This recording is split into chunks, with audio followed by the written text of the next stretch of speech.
Merry Christmas. Why not? Yeah, hey, narrative, Nubia. What's going on, family? It is Christmas morning, and ironically, we are in class with Carr, episode 94. 94 years old.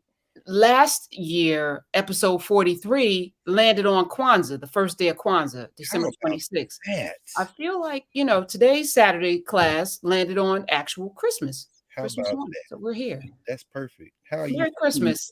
We say that perfunctory, right? No, Oh, you that's all right. There are many things we could say, right? I mean, it's so funny. It reminds me of Paul Lawrence Dunbar, my very good friend Nolan E. Thomas, the artist, the singer, the producer, the playwright. He is often called upon to put together, you know how Black folk do, Christmas pageants. I mean, and so we if there had been no COVID, there would have been a spate of children playing Mary and Joseph and the Three Wise Men. Were you ever in any of those plays, Professor? hell no. What?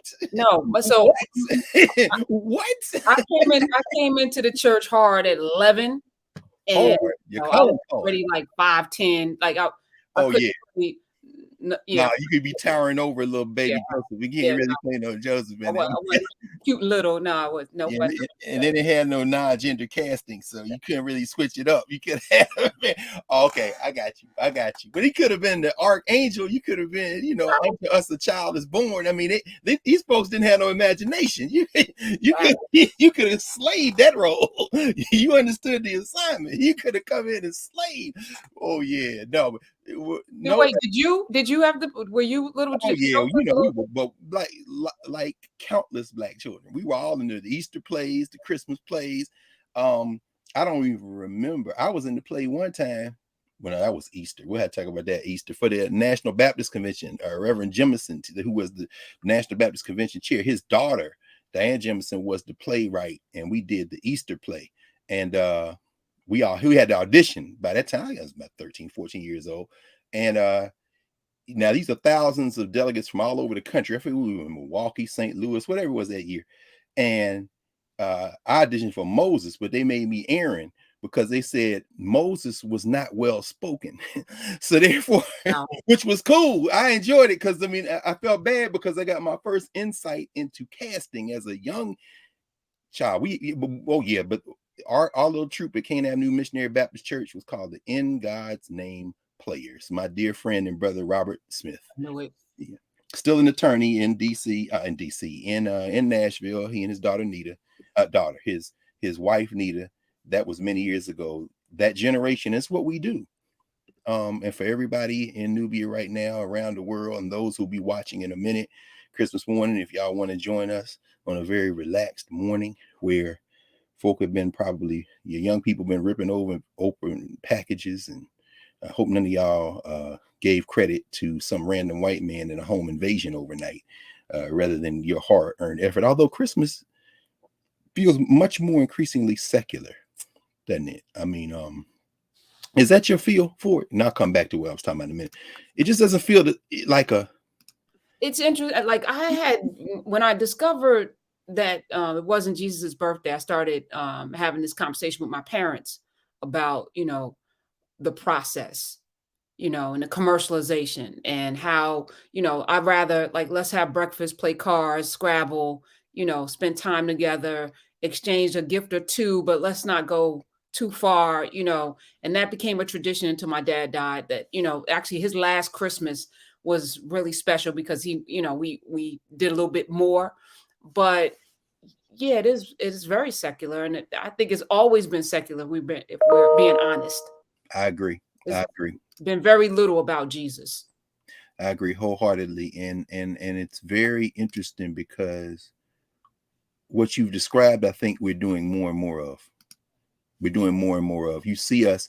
I think we've always done it, and I think that commercialization of Christmas speaks to the conflict at the heart, the tension at the heart, in many ways, of the Western project. And I hesitate to use the gloss Western, like Western civilization, or but the commercialization speaks to that conflict in the contemporary social structure over the last several centuries, really, you could almost make the argument over the last couple of thousand years, but certainly since we've been sucked into this modern world system between a kind of secular capitalist materialist, to use Dr. King's phrasing near the end of his life, or his physical life, that materialist impulse, and then this spiritual dimension, this spiritual grounding that African people,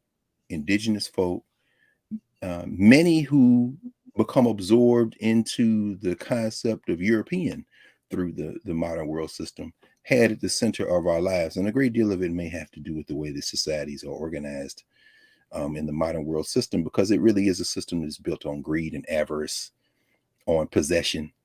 And that conflicts with the central cultural meaning making, to use our Africana studies categories. And we were reminded that those categories apply to all human beings. The reason we identify them specifically for African people in use as an Africana studies framework is because we have literally had no intellectual and cultural place to stand.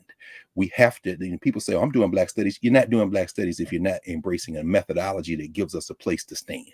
If you're still worshiping at the white disciplines, at history and psychology and philosophy and English, then you're not doing Black studies. You may be doing some important work in terms of trying to locate some documents and have some interesting, provocative conversations, but you're not doing Africana studies. And maybe in the coming years, particularly in Nubia, as we load our class up and have these conversations, we can do that. But those categories, those Africana studies methodology categories, apply to all human beings. And the cultural meaning making, the movement and memory, the use of science and technology, creation and adaptation of tools in science and technology, ways of knowing, those things apply to all human beings. And we kind of bring them together to inform Africana through the governance structure, the various ways that African people have organized themselves and related to themselves over time and space, because we need a place to stand. But we understand that all human beings have generated those ways of knowing, and those movements in memory, and those ways of cultural meaning making and uses of science and technology.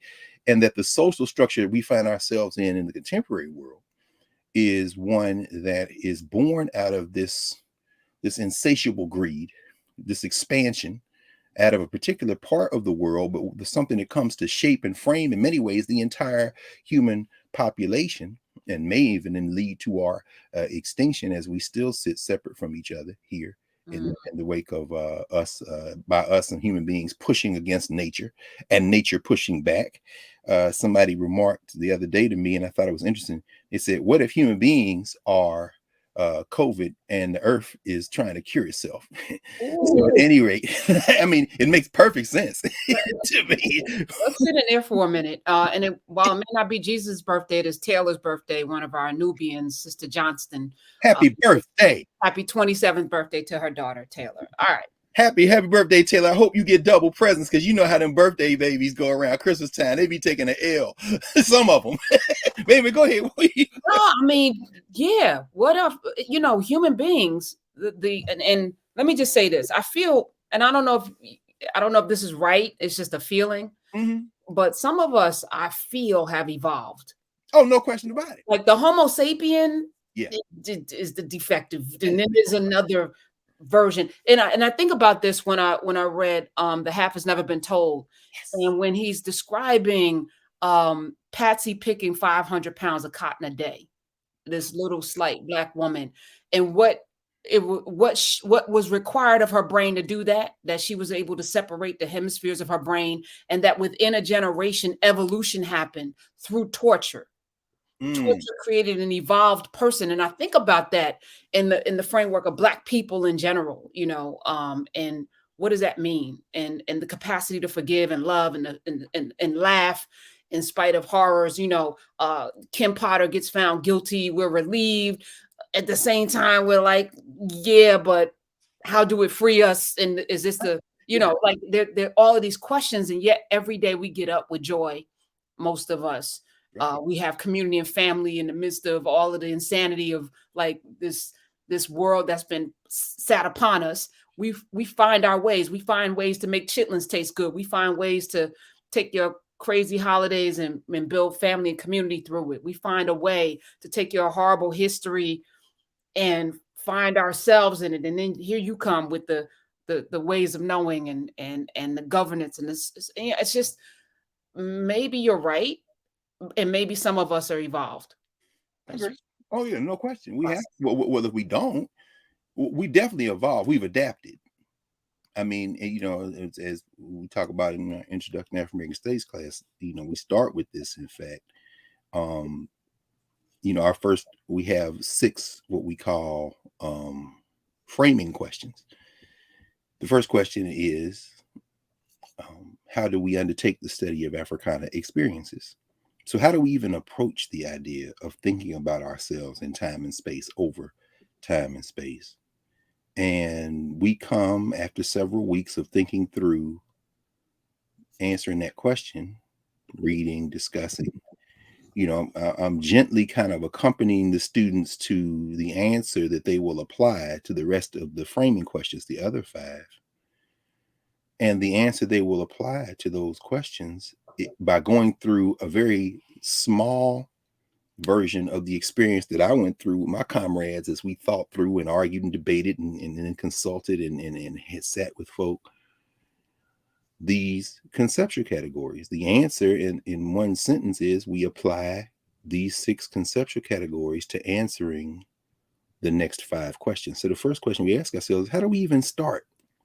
How do we even think about who we are, to evoke someone who we'll talk about in a second. And we won't, I don't doubt we'll be here for the normal arc that we usually go on Saturdays for a couple of hours. I mean, this morning, as folks are getting up, you know, folks are enjoying in the space, and we want to contribute to that energy. But as Malana Karenga, who we'll talk about in a minute, we talk about Kwanzaa, because tomorrow's the first day of Kwanzaa, evoking Frantz Fanon, the great thinker who may transition too soon, you know, asking these 3 simple questions. You know, who am I? Am I really who I am? And am I all I ought to be? Now, there are many different ways to ask those 3 questions, but the first question we ask in our Africana Studies framework is, you know, how do we undertake the study of Africana experiences? Who are African people? You know, are we really who we are? So when you talk about, you know, this concept, and you're right, and you know, half has never been told, explores it in that example you gave. I mean, to speculate that we might even have had a physiological adaptation that became more or less permanent as a result of the trauma. Mhm. If we take that as a point of entry possibility, then of course that just raises many other questions, such as, well, when we walked out of Africa and migrated into what is now Europe and got caught between the glacial periods, did that trauma create an irreversible cultural adaptation that gave birth to everything from deep human greed and avarice to, you know, I mean, we see it in the fairy tales, right? Be scared of old people, Little Red Riding Hood, stay out the woods, Hansel and Gretel, the people will eat you, cannibalism. Women really have no role except to find a good, productive man they can glom themselves onto, Snow White and Cinderella. In other words, Mm. the trauma of that adaptation create a culture that is irredeemable. Now, if you're going to say several decades and centuries of ultimately of picking cotton rewired our brains, well, then what did several thousand years of living in the ice with not enough food do to you? And should we ever listen to y'all about anything? So Come I on. mean, I'm open to the possibility that maybe a couple of 100 years could do that to us. But if that's true, then what would several thousand do? So anyway, so I mean, but so I'm just saying, if that's the argument, but as I was saying, are we really who we are? That second question requires us to step back and reflect on these arcs, so that even our beautiful narrative, I am my ancestors concept assertion, which we're going to visit in a minute as it relates to Christmas with one of our ancestors we spent a lot of time with in narrative, the great Howard Thurman. Even that concept can be misinterpreted if we don't understand that when we ask, are we really who we are? If we don't understand that time and space are perceived differently depending on the culture you come in through, and then are we all we ought to be? Well, that's the question all humans are always asking themselves every day, every moment. And then the importance of rituals, whether it be Christmas or Easter, whether it be Juneteenth or Emancipation Day, whether it be Kwanzaa, The importance of rituals are moments in the calendar where we pause, that power to pause again, and reflect and measure ourselves. Where are we? What are we doing? What do we want to remember? What do we want to do going forward? What do we want to, as you just said, sit in and think about as this next cycle emerges and the previous cycle ends? And so in that process, when we think about the question of who we are, we really who we are, or we all we ought to be, in that Africana Studies framework, we ask the question, how do we undertake the study of Africana experiences? We're trying to answer those questions collectively, not as individuals, but as groups. And then that second question, and I won't go through all of them because obviously we got a whole course coming in O2. We got it mapped out, outlined, and really the possibilities of 2022 are endless. And we'll talk about that. And we got one more week of 2021. So I'm looking forward to this coming up Saturday as well. We'll talk more about that in class. But this process of the second question is engaged with a simple question. How did Africans preserve and affirm our ways of life and use those cultures, use those identities, use those governance formations to resist oppression, including enslavement, really focus on enslavement? And we had to develop that second question, which is the first question we use to apply our conceptual categories, which we developed out of the first question. How do we undertake the study of these experiences to begin with? What's our methodology? We had to develop that question because we so often, too often, begin our conversations with the trauma. And so the first thing in that second question is, how did Africans preserve and affirm their ways of life? In other words, we had ways of life that are older than everything on the planet. And what has happened during enslavement is very recent. And so we use those things that we already were doing, that we remembered, that we preserved to resist enslavement. And we won't get too deep into it this morning because it is Christmas morning, which reminds me where we started a few minutes ago. As you say, we talk about the commercialization. This isn't a new conversation in 2021. As my friend Nolan E. Williams, in the Christmas, one of the Christmas pageants that he assembled several years ago, we mounted it, performed it at the Lincoln Theater. He reached out to me and asked me to be one of the many actors in the brood. It was really something. He relies on folks who are local wherever he is, and he's done stuff all over the country, all over the world, in fact. And Nolan Carr said, "Brother, would you play one of these parts?" We had these four kind of narrators, guides that were composed the spine throughout the performance, and they had singers and choirs. He had a choir. Man, dude, I love the way this brother thinks. Just a creative genius when you start talking about cultural meaning making. But he always salts his productions with movement and memory. So he takes things from different eras. Du Bois, Langston Hughes, Paul Laurence Dunbar, so many others. Toni Morrison, Maya Angelou, Zora Hurston. He's bringing stuff in, and then he puts the music in. He writes the score, he composes music, and he's got the choir, he's got the instruments and everything. And so just watching him work is a joy. And we did this one at the Lincoln Theater here on U Street. And Fleur Persura, one of my friends who works at the National Museum of African American History and Culture, Fleur was one of the spirit guides. I mean, we had a great time. But anyway, one of my little Christmas speeches for it was from a poem by Paul Dunbar, the great Paul Laurence Dunbar. And he talks about a tradition that is old. Some of the folk in Nubia, see if y'all remember this. Man, Professor, I don't know. I think we're too young to remember this directly. It wasn't a practice for us, but the elders knew it. Your father would have known it. My mother and father, it was something called Christmas gift. Like gift without the T, like we joke. When people say Merry Christmas is overpronounced. Old folks at Mer'Chrimah. We were joking about that. Me and Angie Porter, like Mer'Chrimah. Like people in DC say Mer'Berry. What? No, Mer'Berry. Yeah, Mer'Berry. That's what we talk. My mayor's Mer'Berry, mayor for life. Anyway, Christmas gift. Have you ever heard Christmas gift? No, I have not. All right, so somebody in Nubia has, I'm sure, Christmas gift is one of them African traditions by Africans who preserved and affirmed their ways of life and used their cultures as means to resist enslavement. Meaning what? They didn't bring Christmas from West Africa. They didn't bring Christmas from Central or East Africa, because those boats came from all over the continent. But they did bring community. Community is a very different concept when you got enough to eat. It's very different when you migrate and adapt into Europe, where scarcity is the origin of your culture, where you got to be careful. Somebody knock on your door, you put the food up. Why? Y'all ain't got enough to share. People get old, they got to go somewhere. Why? Even out in the snow. Why? Just go somewhere. Why? Because we ain't got enough places to feed. So that's why we have no orphanages in Africa, and then have no old folks homes. Why? We got enough to eat, and you put elders somewhere comfortably. And some of y'all doing that this morning. Got your babies right around the feet of the elders, listening. But at any rate, Christmas gift in the U.S. South is a tradition where you get up early Christmas morning and you go around visiting, like all families do, people do.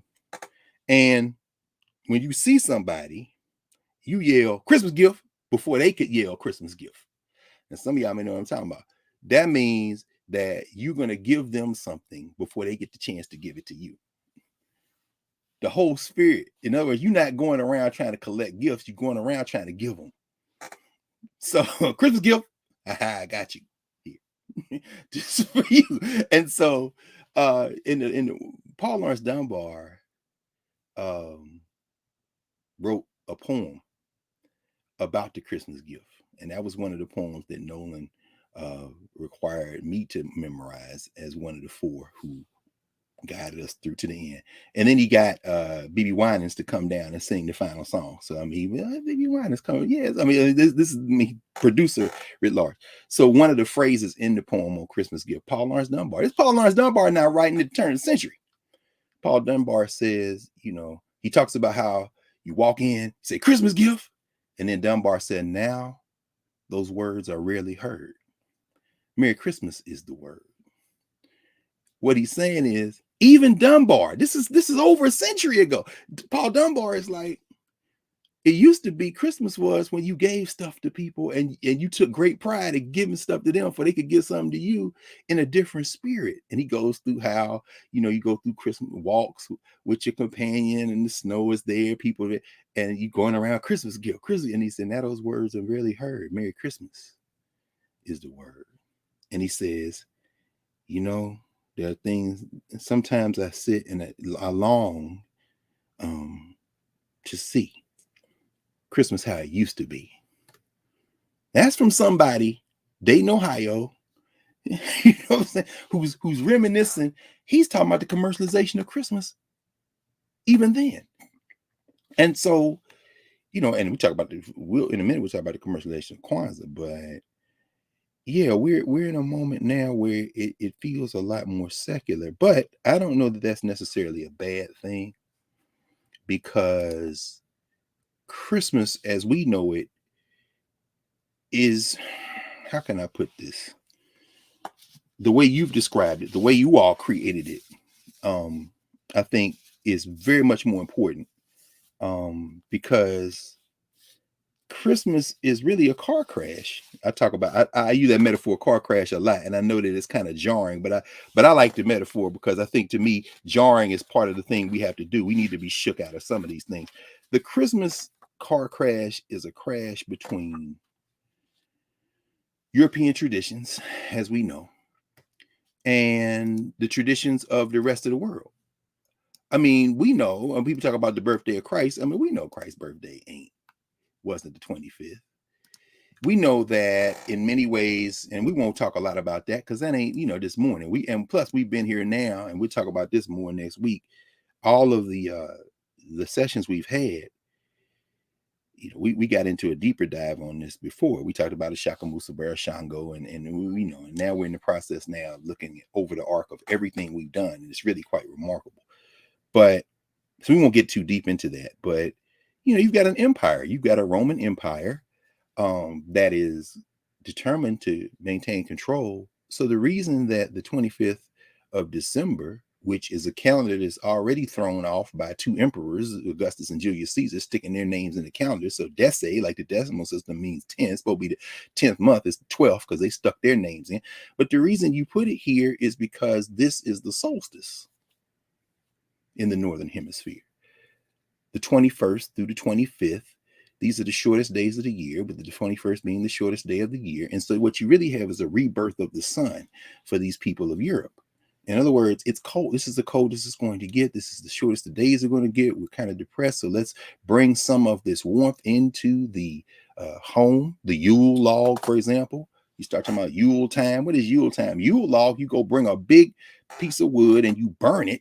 And as long as it's burning, you're feasting. And then when the fire goes out, that's the end of that. But it's just when you bring this together. You bring in trees in your house, right? These evergreen trees that are hardy. And so you cut one, bring it in the house. You're trying to remember life. You're anchoring yourself. None of these rituals are important in the Southern Hemisphere or in more temperate climates. So the Romans don't have them. They're closer to the equator. They're on the Mediterranean rim. But the farther up you go in them Germanic areas, or you go up into the where England is now, and these people, the Scandinavian places, Odin, and these are rituals of remembering life, because you're literally in the geographical equivalent of death or hibernation at a minimum. So these are rituals. And then you have all these other rituals that are tied to these various cultures. So for the Romans, Saturnalia, Juvenalia. Saturnalia, this is the time of year when they get stone cold drunk, commit all kind of heinous acts, including, sexual. Let's not even get into it on Christmas morning. Juvenalia, you're celebrating children, you giving them gifts, all these things. But the Romans are an empire. So they're trying to subdue all these other people. Well, you don't subdue people by taking everything from them. In fact, the most effective way to subdue people is to take something that they do and absorb it into what you do, so they can see themselves in the ritual. We talked about that in Easter. How does a rabbit get to go with a crucifixion and go with some eggs and some chocolate? But all that, you're bringing people's traditions in. That one, of course, is the spring equinox. But we are now in the winter solstice. These are rituals formed around astronomical events, not astrological events, not interpretations of astronomical events, but the spinning of the earth and the movement of the earth around the sun. That's what it is. So I say all that to say that the emphasis then that we get with Christmas, you put the birth of the Christian God, the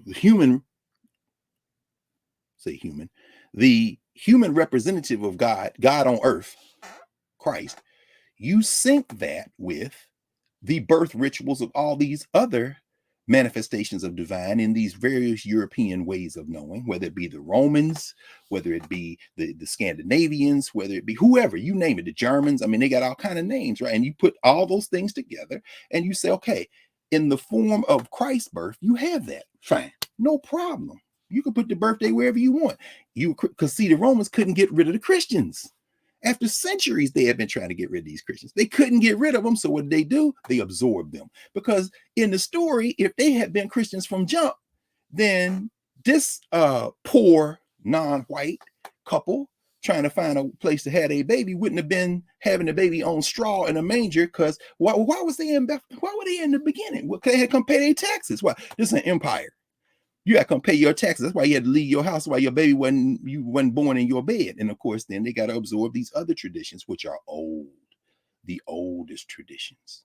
The oldest traditions. The idea that you can have a baby not by a penis that can't sperm, but no, a heavenly penis. Wait, how did the baby? Wait, the angel came and said God made the baby. Or as Richard Pryor say, to update the story, to go to Peoria, Illinois, said every wino knows Jesus Christ. What you talking about? Yeah, you going to the pool house and Jesus Christ. I know the boy. Shit, mama live in the project. In fact, my mama saved his mama from getting killed when she came in this very pool hall and told her husband Joe that God made the baby. He tried to kill her with a pool stick. Anyway, so the whole idea that God can make a baby without a man and a woman coming together is as old as time. In fact, the story is Egyptian.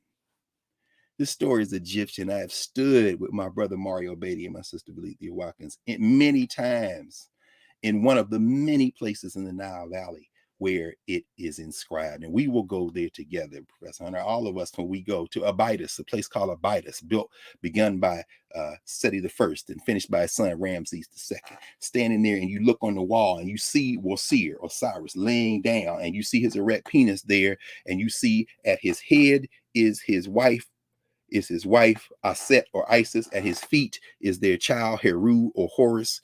And the whole inscription is about how after this man was killed by his brother, Setek, how his wife and her sister, his sisters, because the four of them are considered brothers and sisters, husbands and wives, all the formations of women and men, went around and made sure that he was in a position now that he is in the West. Well, see, it doesn't come back. Once you dead, you dead. It's very important. So we say, I am my ancestors. Who am I? Am I really who I am? Am I all out to be? I am my ancestors because we are literally the creation of two other human beings. If you want a human being that you say this came through me, then you got to get with somebody and create that human being, because we are the creations of our two parents biologically. So in that scene, what they're saying is that once you dead, you dead. So anything, but he transitioned without having a child. They didn't have a child. So if she gonna get pregnant and have that child that's at your feet, they put past, present, and future all in the same picture, because this ain't TV, right? They don't have the technology. They got to put it all in one picture, and they've inscribed it on the wall. What you see is that birth has to take place in the spiritual realm. So the conception took place in the spiritual realm. So you see the ba bird over the penis of a Sar, and that bird is representing the spiritual essence. It's the essence that impregnates her, and it has to happen outside of time. We'll talk about that another time.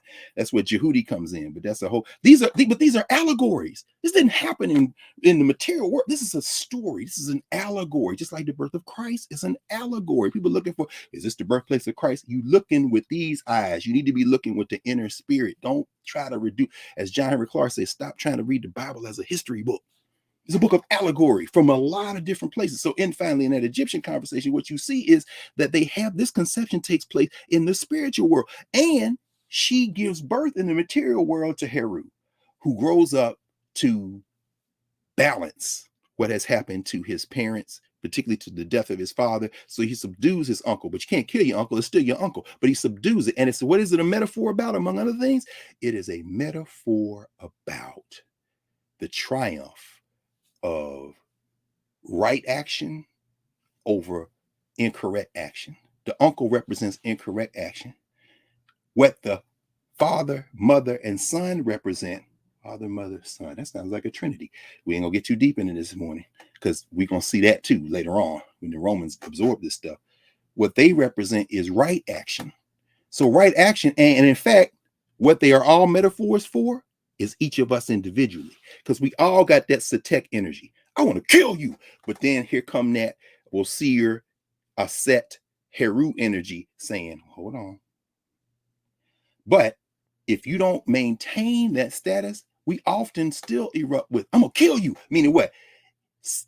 Heru can't kill his uncle. Why? His uncle's always there. That's the tech energy is always there. It is a reminder that we have to always sit in a thing. If we want to behave correctly, we have to take that pause. We have to take that breath. This is really no different conceptually than any of the great ways of knowing that human beings have created to remind us that there ain't no such thing as completely good and completely evil. All those things exist in us at the same time. This is the metaphor. And in fact, so if you don't have a baby in the physical world, it's a spiritual conception that manifests itself physically. You know what you call that? Why, that conception is immaculate. Nobody gets scared, Christmas. We don't get too deep into this. So by the time that tradition gets folded in and the birth of Christ is commingled with everybody from the Saturnalia and the Bacchanalia to the Yule, and you get Christmas, and it's at the solstice. Why? Because the birth of Heru represents that birth. And of course, in the solstice, the 25th, the sun is coming back. The S-O-N, no, wait, the S-U-N, right? Yeah. Okay, so S-O-N is a metaphor for the S-U-N. Yes, okay. It's a solstice, a happy solstice. And so the baby's, the birth is coming back. And everybody in all these traditions understands the birth, because that's why they brought a Yule log in to burn it. That's why they brought the tree in their house. That's why they lifting up children. That's quietly why they acting crazy down there in Rome and painting people and doing all kind of crazy stuff on the Saturnalia, getting drunk. And it all folds into this glorious representation of rebirth. Now, here's where the challenge comes in. Where we're from is warm. And a great deal of where we're from, that equator cuts the belly of Central Africa from west to east or east to west, straight through. In the Southern Hemisphere, these are the longest days of the year. And many of those traditions that we have now are harvest traditions, are celebration traditions, not necessarily right here on the calendar, but those traditions of harvest come in with the celebration of abundance. That's where Kwanzaa comes from. We're going to talk about Kwanzaa in a minute. Kwanzaa and Christmas are in competition.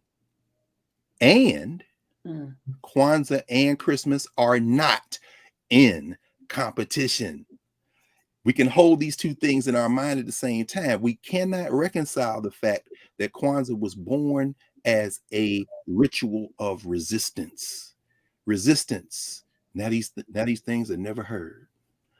Merry Christmas is the word. Oh, how I long to see Christmas like it used to be. In some ways, Kwanzaa is the redemption of Christmas, in the sense that Paul Dunbar was talking about with Christmas gift, Merry Christmas. This is the spirit. These are the things we brought with us when we came. And these are things that are not alien to any human on the planet if we pause to remember that nothing, no human on the planet is completely good or completely evil. And that we had to create rituals that bring out that Heru energy, that Aset energy, that Wosir energy, that Isis, Osiris, and Horus energy. So that, because that Setek energy, that Setek energy is always there to subsume us. So here we are on Christmas morning. So let's bring the great Egyptian. No, not Egyptian. Not Egyptian. This man is not Egyptian. Or if he's not Egyptian, okay, this great, this great Floridian, Howard Thurman.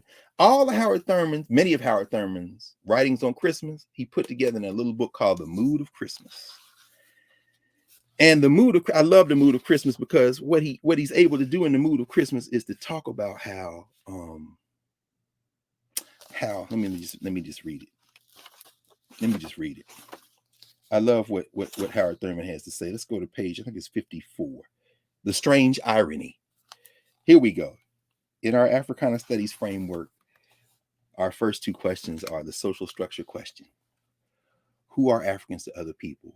What structural formations do we find ourselves in? Well, in 2021, we find ourselves in a modern world system that is absolutely anchored in greed. A system that has us separate from each other in part because we got a new variant of this virus that is sweeping the globe. And because, for one reason that is so dangerous, is because the globe, the people who have the resources that came from our labor, have not given those resources to the people who have had the thing taken from them in terms of resources. So everybody is not vaccinated in the world, and nobody's safe till everybody's safe. So you can't, travel bans aren't going to do it. Nah, you got to make sure. But guess what? Ain't nobody giving up the Merck pharmaceutical and all these other places, right? Moderna and all the vaccines, Johnson & Johnson and then Pfizer. They don't want to give up proprietary technology because they're going to profit off this. We're going to take a pill every 2 weeks. We're going to have to take a shot every day, whatever. And you're going to pay for it. Well, but it was free. Ain't nothing free. Did you pay your taxes? Yeah. Okay. So now I got your money to inoculate you, and you going to stand in line. They're in lines right now, all over this city, in this area right now. People trying to get tested, terrified. People, I went and got tested, and thank God came back there, got my booster and everything for about a month ago. But the simple fact of the matter is the day I got tested last week is a line stretching out. And I'm standing there talking to people in line, listening to people talking in line. They got relatives who didn't want to cancel their flight reservations. Places they're traveling, and I'm sending them, and I'm praying for those people, but I'm not praying to the God of the Christians. I'm not praying to the God of the Muslims, alhamdulillah. I'm not praying. I'm just uttering a prayer because I understand that we are all connected spiritually, and that my father may transition. My mother's still here physically. Your mother's still here physically. Your father may transition, but because they came together on their one special day, we are our ancestors. Every ancestor who came before them is in us. We are who am I? I am my ancestors. Am I really who I am? Well, that depends on if you remember what those people who came together to create those people who came together to create those people who came together to create those people who came together to create those people who came together to create you said and did, that you need to remember to temper that set energy. So this is an open question. Yes, you are your ancestors, but are you really who you are? Do you remember? And are you all you are to be? Well, that depends on what you do with the momentum of memory. So let's go back and ask our ancestor, Howard Thurman, who gave a little talk called The Strange Irony. This is what Howard Thurman had to say. Howard Thurman said, there is a strange irony in the usual salutation, Merry Christmas. I'm not going to annotate this whole thing, but I am going to pause there because by the time Howard Thurman writes this, Paul Dunbar is an ancestor. And Paul Dunbar lamented the fact that people were saying Merry Christmas instead of Christmas gift because they didn't understand. And he said, Merry Christmas, you're getting away from the thing, right? But by the time Thurman reaches adulthood, Thurman is going to show you that the words may change, but the spirit doesn't have to change. So Howard Thurman says there's a strange irony in the usual salutation, Merry Christmas, when most of the people on this planet are thrown back upon themselves for food which they do not possess, for resources that have long since been exhausted, and for vitality which has already run its course. Despite this fact, Christmas symbolizes hope, even at a moment when hope seems utterly fantastic. The raw materials of the Christmas mood are a newborn baby, a family, friendly animals, and labor. Howard Thurman. Thurman says an endless process of births is the perpetual answer of life to the fact of death. Let's read that one again. An endless process of births is the perpetual answer of life to the fact of death. It says that life keeps coming on, keeps seeking to fulfill itself, keeps affirming the margin of hope in the presence of desolation, pestilence, and despair. It is not an accident that the birth rate seems always to increase during times of war, when the formal processes of man are engaged in the destruction of others. Welling up out of the depths of that vast vitality, there is something at work that is more authentic than the formal discursive design of the human mind. As long as this is true, ultimately, despair about the human race is groundless. Now, of course, Howard Thurman, thinking, working, connecting in the dawn of the nuclear age, becomes quite aware that the race can extinguish itself. Humanity can. And of course, he was alive during polio. He remembered through his elders and ancestors the Spanish flu, the influenza. So he's not writing. People say, well, he went around with COVID. No, Thurman, don't miss the moment there. Thurman is clear about the human race's capacity to eliminate itself. But guess what? The human race ain't the only thing reproducing itself.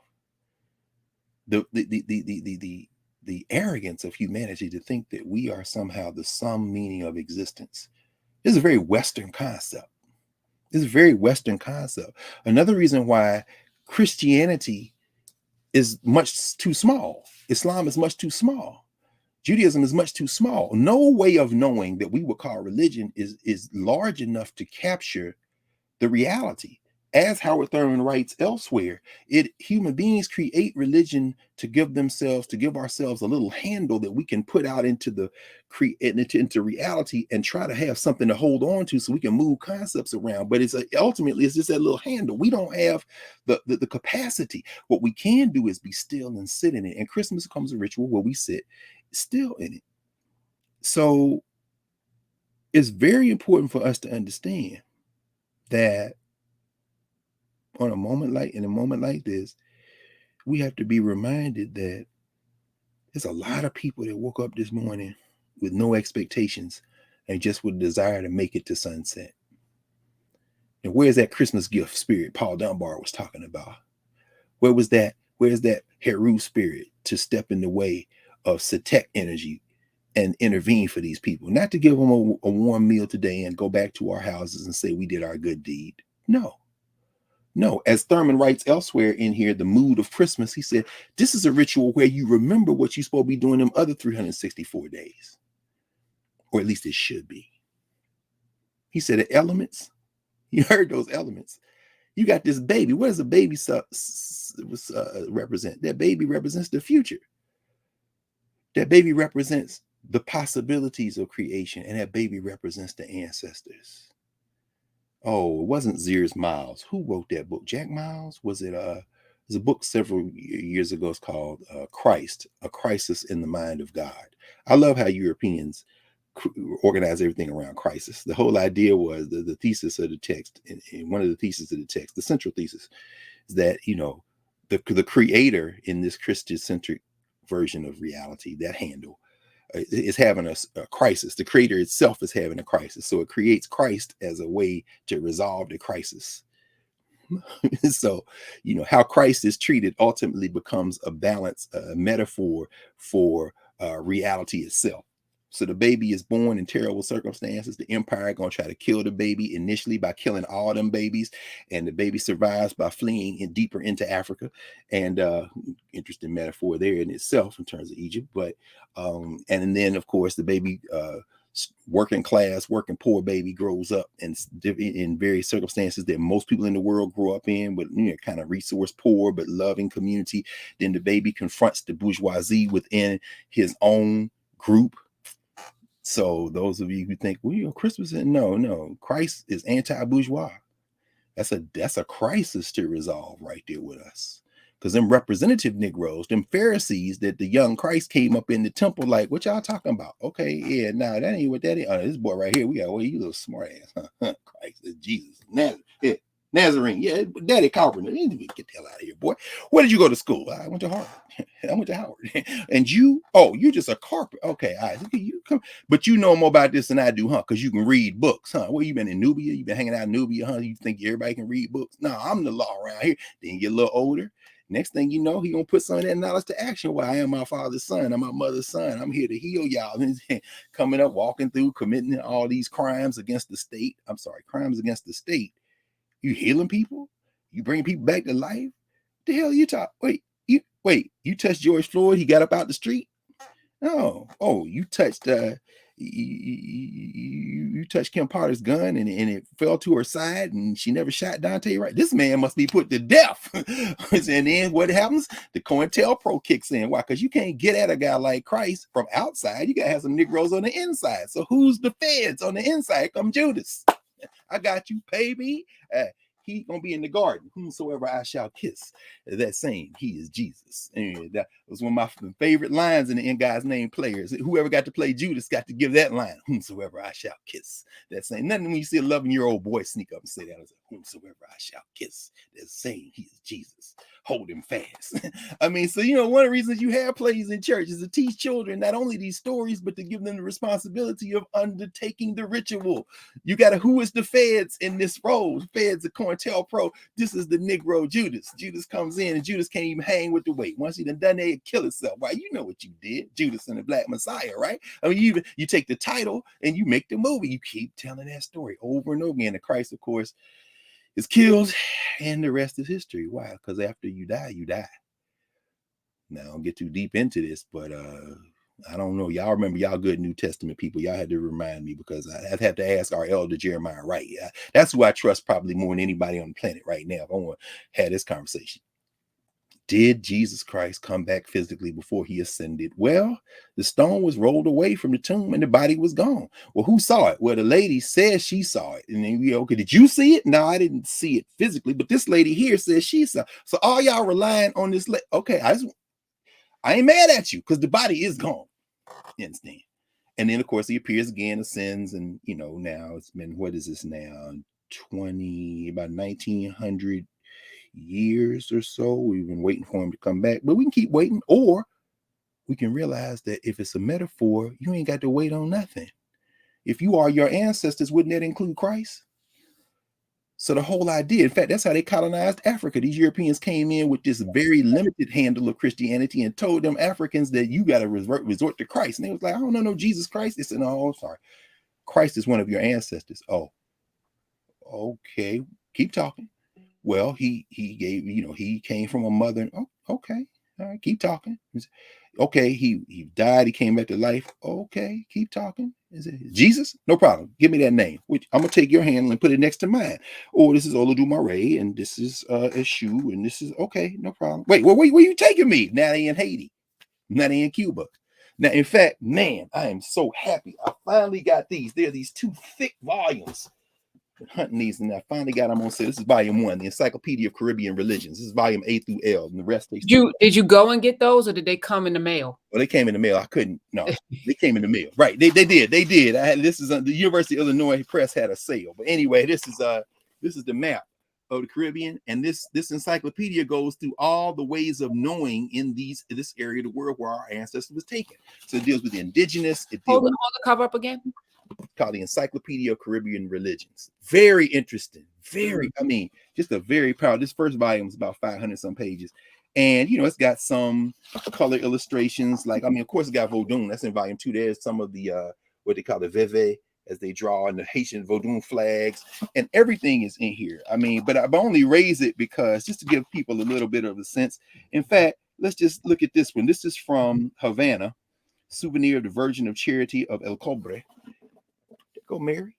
You know what I'm saying, with the baby. You know what I'm saying? But see, the Africans could not make their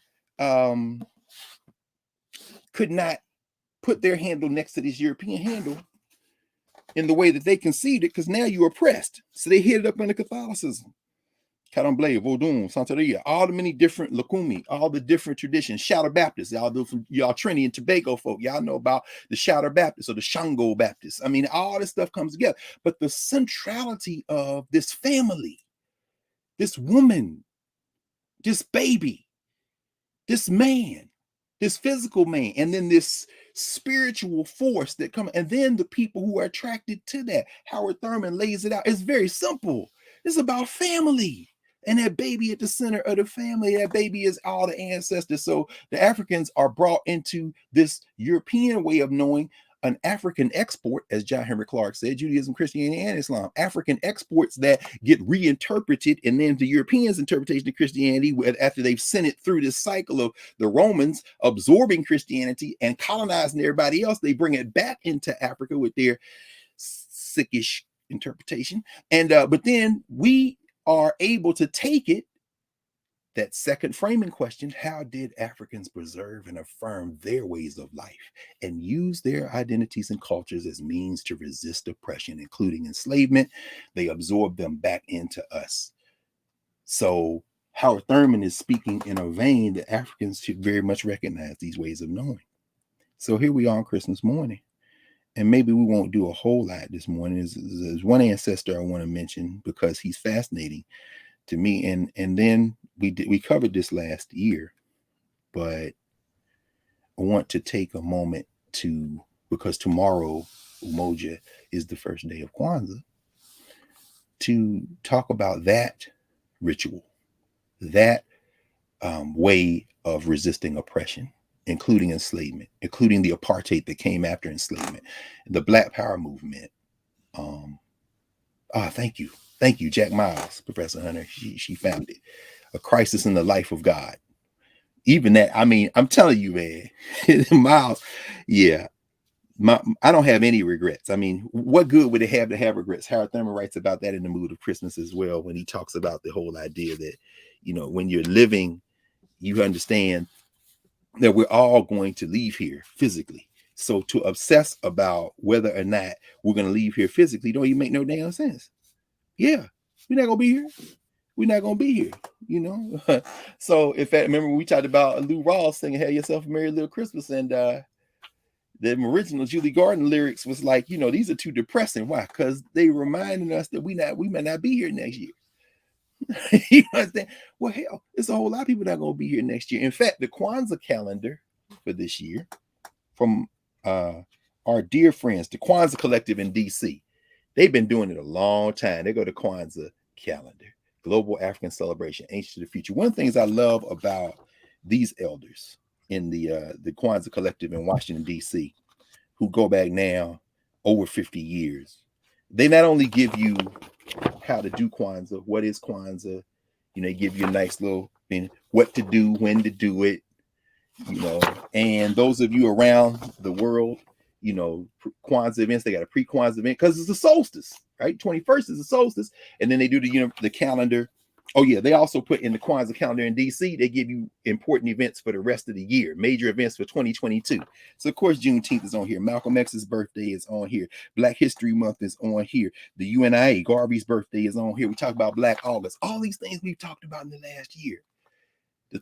I'm giddy about next Saturday because the 30th, you know, I said, well, maybe we could do some of this today, and we will do a little bit, but kind of go through some of the things that we talked about over the last year. We've done so much, but one of the things I love about this calendar, and I did have to leave the house to get this because of COVID, it's online. So if you want to go to, KwanzaaDC.org, you can get this whole calendar. You can see what I'm showing to you now. But you know me, I like the physical copy because I don't trust these devices. Tim Wu, once they hit that master switch, we all gonna have to go find each other. You know what I'm saying? I'm with the stuff. But so I had to go down to Sankofa for two reasons: to get this and also see what they got in for the new Kwanzaa books, because because one of the concepts of Kwanzaa is something called Zawadi. Zawadi means gifts in Kiswahili. Gifts in Kwanzaa should be made. Think about Olivia now. Think about some of our our young Nubians who make things. Olivia constantly making stuff in Chicago. Who did you give things to that you made with your hands? This is a beautiful thing when you think about that. Christmas gift. This is my gift to you, right? Kwanzaa gift. I'm giving this to you. Or purchased from Black businesses, Black vendors. So, sitting here, and once I exhaust my coffee in my Nubia mug, I'm going to switch to water. And I got my water in my feisty, she said, you know how Sunyata be doing. Sunyata don't play. I love this. Decolonize your tongue. Every hoodie we make, I just be wanting to keep on. So this my answer, I want to keep that on. Then I got the Nubia joint with our sister Kentucky, so I want to keep that one on. Then she got to decolonize your tongue. I want to keep that on. So I'm Google but you get your gifts, you get your Zawadi from Black-owned businesses, and you order. Many of y'all ordered through Narrative and Nubia. The line just keeps coming. My Du Bois joint, I be rocking that Du Bois joint. The Nubia joint, I like. I love it. I love all the things. That keeps us going. That keeps our circulation. This isn't Black capitalism. It could be labeled that, but the simple fact of the matter is, even my friends who are very radical and saying, we need to abolish capitalism. Okay, do you put your money in the bank? Yes, but we got to abolish. Okay, do you get a check every day? Yes, but we got. Okay, so in other words, while you are saying what you're saying is absolutely correct, as we work toward that, we got to be smarter at how to convert from where we are to where we need to go. Yes, okay, so we really don't have any disagreement. No, you're a capitalist. No, you saying that with $1 in your hand. So convert your Zawadi to Black-owned businesses, particularly those who are putting that money to work. So I went down to Sankofa. They got the best books. And of course, we got Black bookstores all over the world. We have Kwanzaa celebrations all over the world. There's a concept in Kwanzaa in a minute. In fact, let me see if I can. In fact, let me just pull it. I didn't go and get all my Kwanzaa stuff. Much of it's in storage, but I have a few old hood school things. This is an old drawing from Philly. Kwanzaa, an African American holiday. Africa with a K, because during this period in the Black nationalist movement and cultural nationalists, still to this day, and you see they on the steps here, celebrating Washington, D.C. with a D.C. picture. The K is to symbolize the fact that in many African languages, when you convert them, writing them in the 26 character system that we call the alphabet, the hard K sound is there, but the soft sound of a C, even when the soft sound of a C isn't, so they use the K instead of the C just to convey that African. So at any rate, so when you see Africa with a K, it's usually the Black nationalists or the Pan-Africanists. And there's a beautiful drawing in the center of this that shows you the Kwanzaa setup. So you have the Makeka, which is the mat. In fact, I'll pull another book and show it to you. I have both editions to this, but I pulled the post office one, because again, how do you co-opt a tradition? Sometimes you absorb enough of it to keep the people from going away. Just like Christianity was a rogue, fugitive way of knowing to the Romans, they had to absorb it because they couldn't kill it. Well, Kwanzaa had to be absorbed too. So you remember when the post office unveiled the Kwanzaa stamp? It was 98, right? It's Bill Clinton was president. And Dr. Karenga published, this is the second edition. This is the post office commemorative edition. There's a first edition that I could show you all. It's a little bit different, but that's not important. So I just pulled the post office edition to remind you that there was this is Kwanzaa, a celebration of family, community, and culture. And so let me see. I think there's a picture of the Kwanzaa display in here that I just wanted to. Well, there are many of them, but I just want to show people a couple, and then maybe I'll go back to the old school because that was hand drawn, and I just love how it looks. Here we are. Here we are. Oh, no, this is I may not. Yeah, let me see, because I didn't mark it. If I had marked it, I could show it to you quickly. But it's Christmas morning, and this morning we have a little bit more of a. Here we go. Have a little bit more of a Monday night vibe. You know, in class we have a little bit different energy. There, family. You got the children. You got the mother and father, the family. You've got the elements of Kwanzaa there. You got the candles. You got the mat.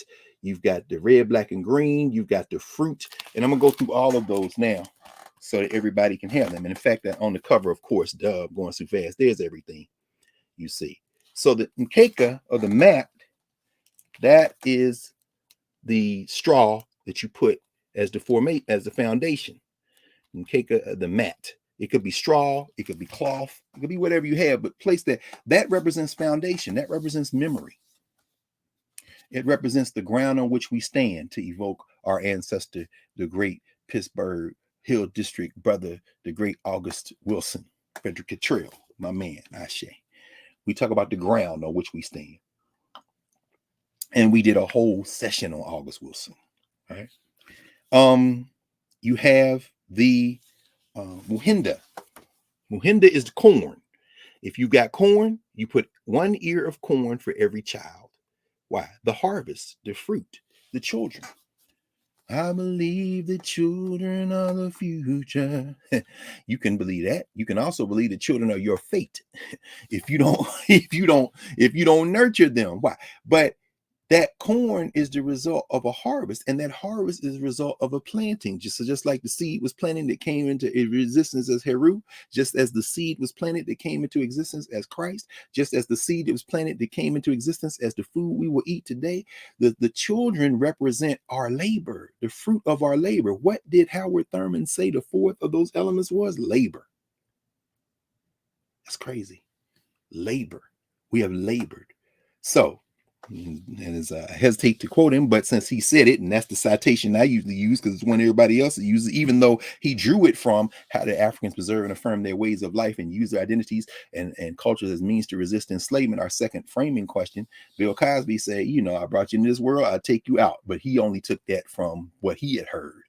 Remember, because he's quoting his parents in the Richard Allen projects in North Philly. Shout out to my adopted hometown, Philadelphia. But the point is that children in the Western concepts that congeal into what we call Western society are often overburdened with adulthood before they adults. We should do what the children say. Let's listen to the children. Those are two different things. Always listen to the children, but don't do what the children say. I see. That's why y'all came up with that beauty pageant BS, where y'all got children dressed up like adults. Okay. That's the same foundation that pornography came from. Oh, I see. So now, okay, you talking about the trauma of picking cotton. What about the trauma of several thousand years up in the ice? Because y'all come with some crazy things. One of them is like children should be, in fact, don't even listen to old folks. Oh, what big hands you have. The better to eat you with. Oh, yeah. In other words, be scared of old folks because we ain't got enough food, so we can't feed them. Let me slow down. The Mahinda represents corn, which is the bounty of our harvest, and the children have an ear of corn for every child. Now, if you ain't got no corn in the house, you don't need to go get a can of corn and stick it on the makeka. No, just keep in mind that you must always have the children there. In fact, there's a number of, there's so many books on Kwanzaa, and there's so many resources. And of course, now you don't need anything to start with online. You can go online and begin to get some of this stuff. I pulled one of the more recent books. It's a fairly decent compendium, and it was a lot of people who work with Kwanzaa. Io Hardy here in DC, my sister Maisha Ngoza Sullivan in Philadelphia, a number of people. Those of you who are New Yorkers, you all are familiar with the organization that goes back to the 1970s called The East, Baba Jituwe Osi and so many others, Baba Segun Shabaka, my brother Segun Shabaka. Those of you who are in Brooklyn, you know where Brooklyn at, so Boys and Girls High School, about the African festival, the African Street Festival is held in the summers. The East is responsible for so much of that. Now you got me thinking about my brother Kwasi Kanadu, who wrote a book on the East, informed. But some of those same people helped this brother, Keith Mays, who's out of Minnesota, write a book called Kwanzaa, Black Power in the Making of the African American Holiday Tradition. This started his dissertation at Princeton University under the great scholar Nell Irvin Painter. It's a very good book by an observer on this ritual. I won't call him a participant observer, because a lot of his analysis is tied to social structure, ways of knowing, social structure, movement in memory. I mean, a lot of the reporting is good because it draws on the people who have started Kwanzaa, including Dr. Karenga, Tiamoyo Karenga, so many others. But it is framed with a methodology that is not Africana studies. So this is not Black studies, but it's a good resource of sorts. But I raise it because it reminds us that, for those who would say, well, Kwanzaa is a made-up holiday. And my answer is, it absolutely is. And as soon as you name one holiday that's not made up, we can continue this conversation. I'm just trying to understand what you mean. Christmas is a made-up holiday. Ain't no Kwanzaa in Africa. Ain't no Christmas in Bethlehem. but we're gonna start reading these things as history books, then ain't none of them gonna be around. Now, if we're gonna look at them as metaphors, now we understand. Just as the Christmas metaphor came out of a Northern Hemisphere solstice set of traditions that were boiled together through colonization and empire, and then emptied into a hemisphere through imperialism and settler colonialism, and then remixed by the various peoples that tradition descended on, so that everybody does their thing a little differently. So too did Kwanzaa emerge later as resistance. And I will mention the other framing questions at this point just to complete the set. But so after you've asked, how do we begin to undertake the study of Africana experiences, and we get those framing questions, and methodology are our conceptual categories. That second question, how we use our cultures to resist it. That second question continues through the other four. The third question, how did Africans how did Africans engage in practices of self-determination all over the world, particularly in the Western Hemisphere, in what becomes the U.S. and what becomes the countries of the Caribbean, Latin America, Central America. We see that question takes us into the 19th century. You see these Black Christmas traditions, and oh man, I didn't pull none of my Christmas books. It's Christmas morning, and we talked about a lot of this already. So we did what we could to resist.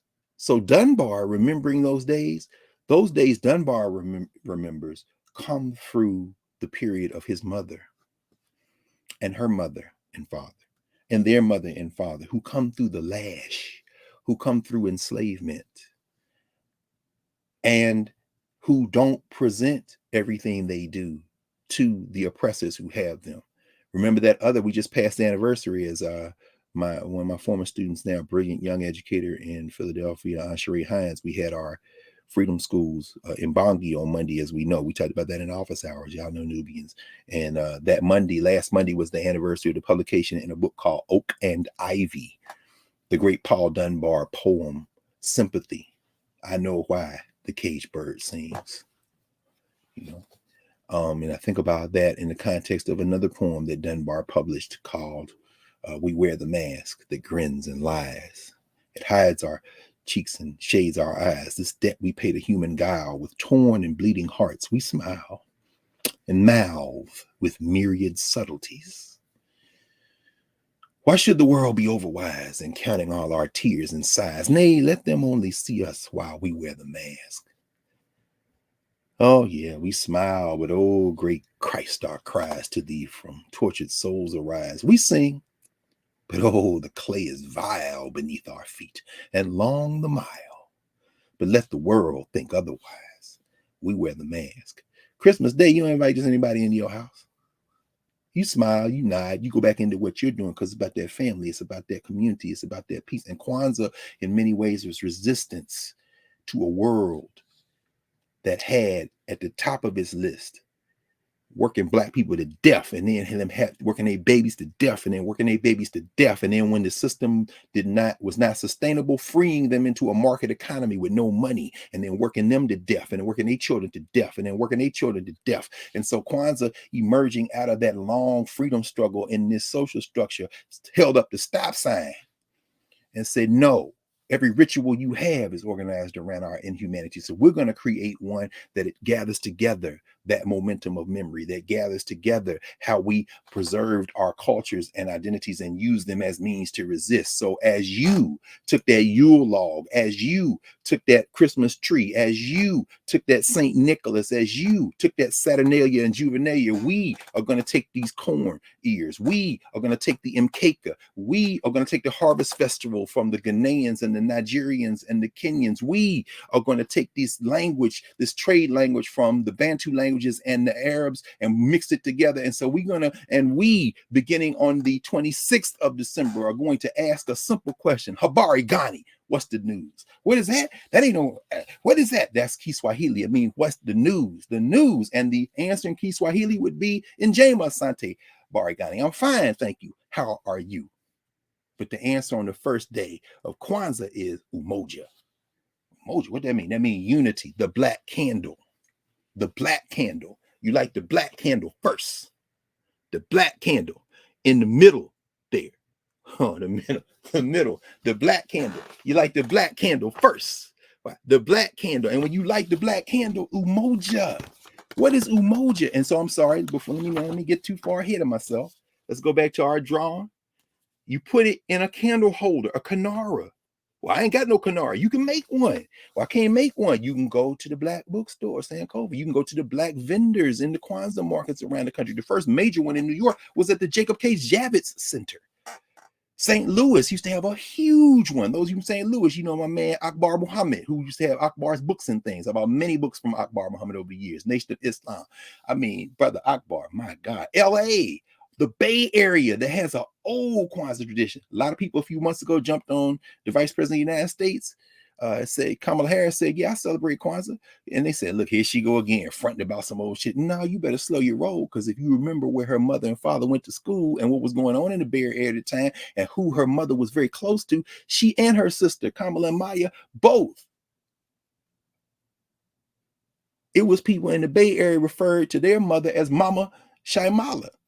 Why? You ain't no African, you Indian. Yeah, but I'm out here with the people who started Kwanzaa, the Bay Area, no question. I have no doubt those girls went to Kwanzaa. And so they had ears of corn representing them too. I'm saying these traditions that started in 1966 in LA that spread very quickly throughout the West Coast. And then Karinga came east, giving talks. One of the places he came was Howard University in 1968. Remember, those students took over the administration building and called in 1968, not the Blackburn takeover of 2021 that we talked about, not the takeover of a few years ago with the HU Resist, not the takeover of 1990s, not the takeover of the 1980s that Josh Myers writes about and using April Silver's phrase, we are worth fighting for, not the takeovers of the 1970s, the takeover of 1967, 68. And Karinga comes and gives a talk about this. They have just started Kwanzaa. And one of the people who gets pulled into this very deeply is Brick City's own, Newark's own, Imamu Amiri Baraka. And it is Baraka and the Committee for a Unified Newark. It is the East in Brooklyn. It is the folks in Atlanta and in New Orleans. Go and find, I see his face. It'll come to me in a minute. In New Orleans, still here. But at any rate, it'll come to me in a minute. It's spreading everywhere. And for every one of you in Nubia right now, and for everybody, all of us who are watching later on YouTube, for everybody who's listening, whose name is Imani or Nia, these not names that just came out the air to Black people. How do Africans preserve and affirm their ways of life and use their identities as means to resist enslavement, to means to resist colonialism, as means to resist settler colonialism and imperialism and all of the war? Those names came out of the resistance of the Nguzo Saba, the 7 principles of Kwanzaa, the first being Umoja. So you light that black candle first and you stick it in your Kanara. You put the black candle there first. And then after you've lit it, maybe you pour libation. What you gonna pour libation with? You might pour libation with this right here. The Kikomba wa Umoja. That's the cup of unity. Kikombe wa Umoja. Kikombe, cup, wa, of, Umoja, unity. The cup of unity. I don't have a cup like that. Well, make one. Can't make one. Go buy one in the black place. Okay. Can't make, okay, get a cup. Just get a cup. Put some water in it. Pour it out. And one of the things I love about the DC calendar is they put a number of the national ancestors we know at the back of the calendar. The front of the calendar always looks like this. The back always got a lot of the people. And we talked, how many people we talk about President Hunter this year? Bob Moses, Runoko Rashidi, right? There's Cicely Tyson up there, Mario Van Peebles. I was just thinking about it, all the numbers. There's Gloria Richardson there. You Wow. see Glenn Ford. I mean, they always put the ancestors there. And look at the Adinkra symbol. And the Adinkra. That's right. Yes, for the unknown warriors. Always. Symbol representing unity. And this is the Sankofa 4 times. This is the love Sankofa. Ooh. Yes. I'm glad you said that. I'm getting choked up. These are 4 hearts. It's like 4 hearts, that's Sankofa. But it's going inward. There's that bird going inward. These aren't hearts. These are that bird going inward on both sides. Going inward to go forward. That is the symbol you see inscribed by the great Haitian designer, inscribed in the monument at the New York African Burial Ground. Shout out to my man, Ranger Jimmy Cleckley. If it weren't for COVID, I would probably be in New York tomorrow. Because on the 26th, the first day of Kwanzaa, our family at the New York African Burial Ground have citywide Kwanzaa. The drummers and dancers come. Last time I was up there, the drummers and dancers came from Camden, Universal, people from across the bridge there from Philly. And they had the drummers and dancers. And so they drumming and dancing, and then you know how drummers and African drummers and dancers go. You get into this thing, just gets heavier and heavier, and everybody's dancing, and everybody's there. We in the lobby there at the federal building. There's a huge cosmogram that was designed by our dear brother Houston Conwell, Kinshasa Conwell's partner. Kinshasa, of course, the deputy director of the African American Museum here in DC, the Smithsonian. Her husband Houston, that was the cosmogram he designed. He also did the one at the Schomburg, when y'all go to the Schomburg, the one where Langston Hughes' ashes are buried underneath that cosmogram. Houston Conwell, both of them Howard University, fine arts. They were at Howard when Howard was the fine arts place, was basically that was the Black Arts Movement University arm. The great Jeff Donaldson. We're not going to leave any of this because all this is coming out of Kwanzaa spirit. This is Kwanzaa is the holiday came out the Black Power movement. You really can't dilute it, Walmart. You really can't dilute it, Target. You really can't dilute it. Those of you who've absorbed enough of it now so you can buy Kwanzaa gifts from them. If you buy a Kwanzaa gift from them, you have violated the principle of Kwanzaa. I'm sorry, unless they have contracted with Black creators, and we know that there are Black creators who are on the shelves now.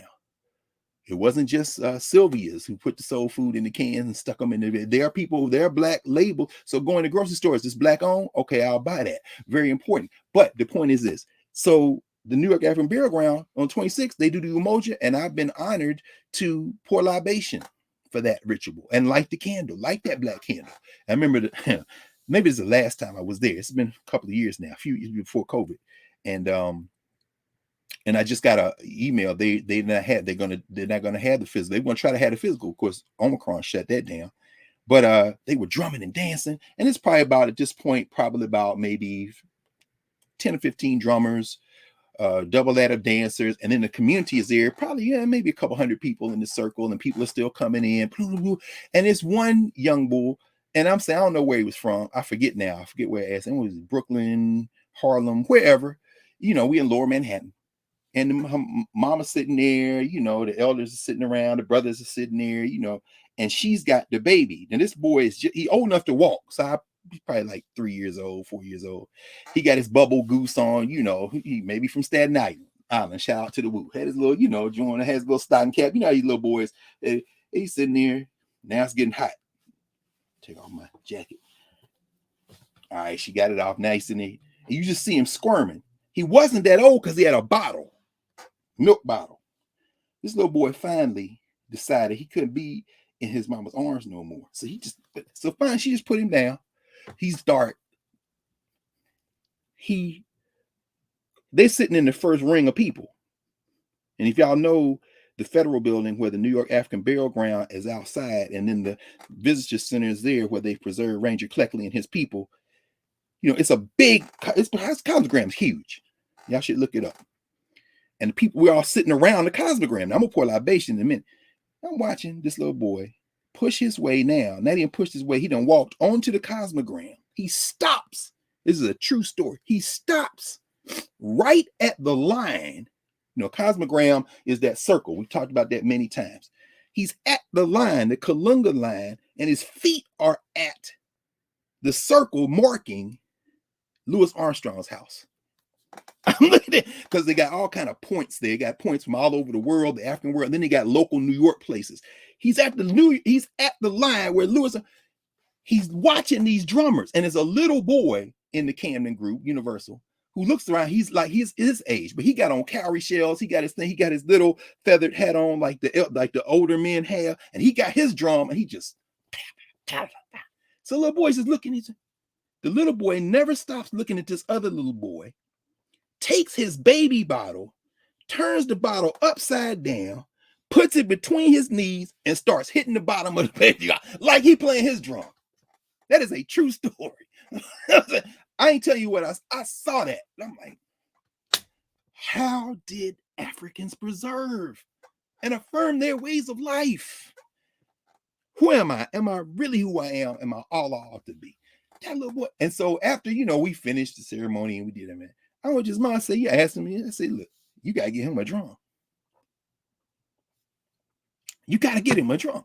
You got to hit this little boy drum. So anyway, that was the first day of Kwanzaa, unity. So when you light the candle now, everybody not going to be at citywide Kwanzaas.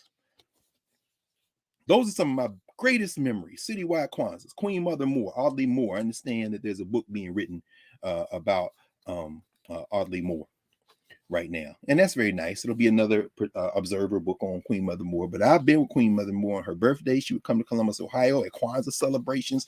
Queen Mother Moore, you honor your elders, and that first day unity, or you be at your house. Some of you all say, I didn't know about Kwanzaa. Well, you can start tomorrow. You don't need to go right and scurry and get no candles. There are many things. I mean, like I said, y'all can go to the DC one, because when you go on the website, they're gonna show you how to link in on the Zooms.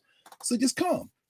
And when you come, you'll see that, what you would do at your house, they're going to do there, which is what? You light the candle, you talk about the principle of the day. And the principle of the day one, is umoja, to strive for and maintain unity in the family, community, nation, and race. Unity. It's the black candle, the first candle. So at any rate, and then you talk about that principle. And you talk about what has happened since last Kwanzaa. How do we maintain unity? How do we think about we? Who is we? Those things we talk about. We practice these principles, those Nguzo Saba. So, at any rate, and you pour that libation. And I pour the libation. And the way I pour libation, I won't get into it in detail. But I do it the way that I was taught, from observation and through instruction. There's many different ways to pour libation. There's no wrong way. Many people do it. It's an acknowledgement of those ancestors and those who are here and those who are coming. So I always try to keep that in mind when I'm pouring libation. You call the names, some of the names that we've used as handles, as Howard Thurman says, to talk about the notion of whatever created what we're in. You evoke the names of the places we are from, beginning with the African continent and going around the world. You evoke the names of national ancestors, major figures, Toussaint Louverture, Henri Christophe, Jean-Jacques Dessalines, Nanny, Queen of the Maroons, you name it. Harriet Tubman, who on Christmas Eve one year liberated 3 of her brothers from enslavement on the eastern shore of Maryland. We passed that anniversary yesterday. All these things, right? And remember that one of the reasons why it's easier to do it during Christmas is because the enslavers used to give us, quote unquote, the 25th to the 1st of January off, so to speak. And as Fred Douglass writes, they'd get frustrated because they want black people to get drunk and run foot races, and Negroes would go tend their gardens and take care of business because this is my time. And so at any rate, Tubman went on that mission on a Christmas Eve, one Christmas Eve before the Civil War. So you call those national, and then you ask whoever is present. And you would do this at your families, and I love doing it in big community convenings. I remember one Kwanzaa, we were over in Alexandria, Virginia, and the community, my man Salim Adolfo, brother Salim and his crew, they invited, and he came, our brother Jeremiah Wright. So I got a chance to see Baba J on the time I normally wouldn't see him. I always see him in January, but he came and talked about the principles of Kwanzaa. Very important. But at any rate, you ask people during libation, you call your ancestors, and we all call our bloodline ancestors. So we name those ancestors, and then we, pour libation. I ask everybody to think of the people who are not here physically, but who are still on the ground, still here physically, who we are representing at that moment. And then you pour a libation for the children's children. That little boy with the baby bottle, his grandson and granddaughter, his niece and nephew who aren't here yet. All those people, you put them in. And so you kind of do that libation, and you get you a special cup. In fact, my cup is over there in the corner. Baba Jimmy, Ranger Jimmy Cleckley at the New York African Burial Ground, where I poured libation. I pour libation every time we go with the Howard students. We haven't been the last couple of years because of COVID. But Jimmy and his crew, I love those guys. They got a cup. And they now, instead of me getting off the bus, 7, 8 buses, myself, Dana Williams, and our crew from Howard University, the freshman seminar in the College of Arts and Sciences, instead of us bringing our, bottles, where they come out with the cup and the Rangers. It's nothing like seeing those Rangers at the New York African Burial Ground, meeting us, all these buses of students, several hundred students, and then here they come with the special cup. Then we pour the water in the cup, do libation out there where the crypts are, where they're buried, where their ancestors are buried, those 419 Africans who represent all of us buried there in the New York African Burial Ground. So they got 2 cups. They got a cup they keep there, and then they got a cup that they gave me that I keep here, and my cup is over there. So you got the Kinara, the black candle, unity. Now, a couple of other things I'll mention. As I said, the zawadi, or the gifts, you have those. You can put those here on the matunda, the fruits, because Kwanzaa means first fruits. It's a harvest piece. So Christmas, celebrating in the solstice season. Kwanzaa represents the fruits of your labor. So we're coming together to talk about the fruits of our labor, what we're going to do with them, what we've done in the past, how we will remember. And so the second candle is Kujichagulia. And now, mind you, here, let me show you the thing here. You see how this works? We can talk about the Bendara, what they call Bendara in Kwanzaa, the flag. The black candle is in the middle. You light that one first. Then you put the 3 red candles over here on the right, the 3 black candles on the left. Together, red, black, and green, as the great Roy Ayers recorded the song Red, Black, and Green. My man Baba Kaba on WPFW in DC, who always has the Kwanzaa Collective on, talk about, that's his theme music on Monday afternoons and his African Deep Thought song. When you hear it come on, red, black, and green, if you think about it, you know what I mean. Red, black, and green. Yes, red, black, and green. Yeah. Red is for the whole question. Red is for the blood of the people. Red is for the blood of the people. Red is for us. It is our blood. The blood that never loses its power. We talked about the blood. One of the things we did, we'll talk about next week, that episode we did on the Black church. Oh man, that's one of my favorite ones, that Black church. We went through that, right? I mean, the blood. And then you entitled it that, the blood that runs from Nat Turner. We talked about that blood that has been spilled, but it's our blood. Why? Because as John Henry Clark says, when it comes down to a fight, blood calls blood. And somehow, Dr. Clark said, blood always answers. So some of y'all mad because you seen Kim Potter with a smile on her face after the verdict was read and they took her mugshot. Why is she smiling? She's smiling because they done already put book on her commissary. They got her GoFundMe probably up over $2 million, and she gonna do 7-8 years and come on out. Probably be a Fox News commentator. She's smiling because I'm past the worst of it. Yeah, I killed him. It wasn't no mistake. But I'm past it now. They'll give me 10 or 15. I'll do 7 or 8 on my head in isolation, like Chauvin. Hell, maybe we're going to tour. Shit, I might even run for governor of Minnesota one day because this country's coming apart. And somehow John Henry Clark say blood calls blood. And somehow he says blood always answers. Red is for the blood. Oh, forget your blood. Who are you?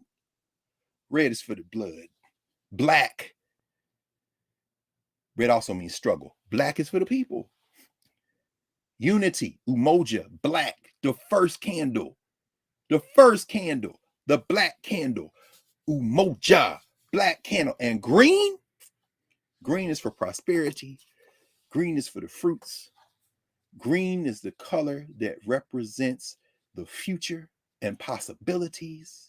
Red, black, and green. Those are the reason those colors are in the flags of so many African countries. That's the reason those colors are in the flags of so many Caribbean countries.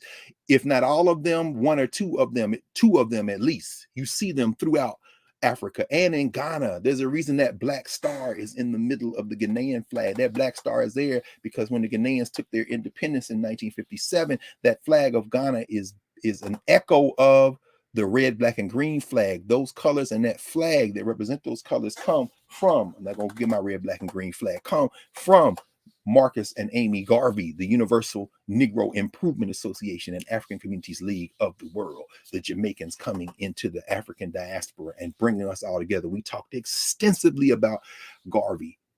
We even read Garvey through Costa Rica, where you saw the Garvey chapters there, still there because of the young sister from Costa Rica who won the medal at the Olympics this summer. We talked about that in class. So much ground that we covered. But you go to the right and hit that green candle next, Kuji Chagalia.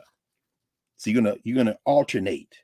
Black, umoja, green, Kujichagulia, self-determination to define ourselves, name ourselves, create for ourselves, speak for ourselves, rather than allow others to do these things for us. Self-determination. I'm gonna name myself. Yeah, I'm gonna name myself. Marion Barry was a drug addict. Marion Barry was mayor for life. You can't say that. Who can't say that? You. Okay. You, by you mean me. Yeah. Okay. I'm me. And I am my ancestors. You and your ancestors can name whatever the hell you want to name. But unless we come up with some agreement, there ain't no we. We are better than this. Who is we? Now, if Kim Potter with you, I'm not with you. This is very simple. Keith Ellison, the Attorney General of Minnesota, did the right thing. He did the thing that you're supposed to do. If we're gonna be a we, you had to make that. And guess what, Brother Ellison, who came into Islam through the Nation of Islam, and Muslim, alhamdulillah. You know what I'm saying? I mean, we're gonna talk about it, right? But but true, right? But if you're gonna believe those principles, then you understand that there are Muslims in the world that would say that the Nation of Islam Muslims are not Muslims. But guess what? The only way that's not true, the only way that that's true is if we aren't self-determining. And what did Elijah Muhammad say? Accept your own and be yourself. In other words, just be yourself. In other words, it's okay to name yourself. You came up with the first names in human history. If you can't name yourself at this point, this is amnesia. This is a disruption. This is a problem. So the second principle of Kwanzaa after unity is self-determination, that green candle. And then day 3, you move over to Ujima. Ujima, collective work and responsibility. Well, if that's not Nubia, if that's not narrative, collective work and responsibility to build and maintain our community together. This is important. Black entrepreneur. Okay, is this black entrepreneur hiring black people? Sourcing from a black supply chain? Well, no, but I'm successful. Okay, well, that's great. Congratulations. But, and I guess that's better than going somewhere else if we don't have other alternatives, but we have other alternatives to build and maintain our community together and to make our sisters and brothers' problems our problems and to solve them together. Together. This is clear. To get unity, the black candle. That next candle, day 3, Ujima, is red. Now you go to the other side, red candle. See, the thing about things that come later in time is that they have the potential advantage, if they take advantage of it, this is the momentum of memory, of gathering together the things we've learned in previous generations. This is the word, this is the phrase of the great John Burks Gillespie. I remember writing a chapter for our African World History Project, ASCAC. Our second volume is going to come out at some point. And my article was on historiography, because that's the first volume subject is historiography. So Dr. Russ, before he made transition, said, your article going to be first. I'm like, man, I don't even and of course, they're all ancestors now, which is now it falls on me and Dr. Beatty to continue the project, and we are. But in the article, I quote John Burks Gillespie, Dizzy Gillespie from South Carolina, who says that he was asked about improvisation. Y'all jazz artists, y'all improvising jazz. First of all, jazz is a label you gave it, but it's cool. Self-determination, we'll call it whatever. We call it music, but it's cool. So, well, what is improvisation? He says, improvisation is a gathering together of all the experiences you have, everything you have, in order to resolve the question of how to go from here to here to here. People think improvisation in music, when Black people do it, is like Black people in athletics. We just rolled out the bed and started dancing and singing and hitting jump shots and dunking and playing music. No, it is a gathering together of the things that have come before you and using those things as a means to help you understand how to resolve how you move through time and space. How you move through time and space. Migration is the central theme in human history, migration of ideas. If you get up and just start from scratch, well, first of all, you're not starting from scratch. Why? Because somebody's memory going to be in your mind. If you go to school and let them plant their memories in you, you'll get up, start talking crazy. Hell, you might take all your creative intelligence and make up a musical called Hamilton or a movie called West Side Story and think you made some progress because now you Black in the role. No, you can't redeem that movie. You can't redeem them settler slave owners. I don't care how much you try to pump some Africana in it. That ain't Africana studies. You got somebody else's momentum of memory and you just gonna walk back up in them chains. You're not breaking the chain, you making new chains. So self-determination is followed by ujima, collective work and responsibility, because no individual beats institutions. Individuals don't beat institutions. We've said it a million times. That's the Kwanzaa principle. That's in Nguzo Saba. That is our deep memory. Number 4, now the 4th night. So Sunday night, Umoja. Monday night, Kujichagalia. Tuesday night, Ujama. Wednesday night, Tuesday night would be Ujima. Now we at the 4th night. Wednesday night, Ujama. What is Ujama? Ujama is cooperative economics. Oh, that's capitalism. No, slow down. Remember, Kwanzaa comes out of the Black Power movement. It is a Black Power holiday. It is a Black Power ritual. It is not a ritual tied to any specific religion, nor does it exclude. I told y'all Jeremiah Wright sitting there, everybody there. Community, unity. In fact, they used to talk about operational unity or unity without uniformity. We all got space up in there. The 4th night, Ujama, cooperative economics, to build and maintain our own stores, shops, and other businesses, and to profit from them together. Black candle, first candle. Together, unity. Meaning what? There's no good for you to be a millionaire and this child ain't got nothing to eat. You're not even gonna give her a job in there? Or better yet, job is really not even, job is the point of entry, train them, and now we need some stock, and if we need to create a nonprofit. In fact, we need to create, everybody, as Professor Karen Hunter would say, bring they brick. Why? We're building together, Ujima. We're building together, and we will use our economics, Ujama, to profit together. One of the reasons as we move into 2022 that this space that we have called Narrative and Nubia is a backbone with so many things in the immediate offing that we're about to hear about, that we're beginning to hear about, is that as we build and pool our resources, we can do more. There are so many things we need to do, so many things that are already being done that will be that much more incredible as we come together. Narrative is a place to bring together people already doing things, who have been doing things that they've inherited for decades, even centuries, and for people who are starting from square one in terms of their own efforts, connecting now with the momentum of memory. So I didn't know. Oh, I didn't know what you. Oh, can I be coming? Wait, can you imagine the farmland, the libraries, all of that when we come together for next Kwanzaa? I don't even. I mean, we talk about the things, the foundations, and we're going to end with this in a second. I'll talk about this, brother, just for a couple of minutes, but HBCUs are great. I work at one. I went to one. That's a lifelong commitment for me. Self-determination, still look close to them people in terms of their ideas. So our work here is better than working there, but this ain't the destination. This is an improvisation. It's a gathering together of everything we have to move from here to here. Wait, but here ain't the destination, to here. Disney said from here to here to here. Well, we ain't quite to here yet.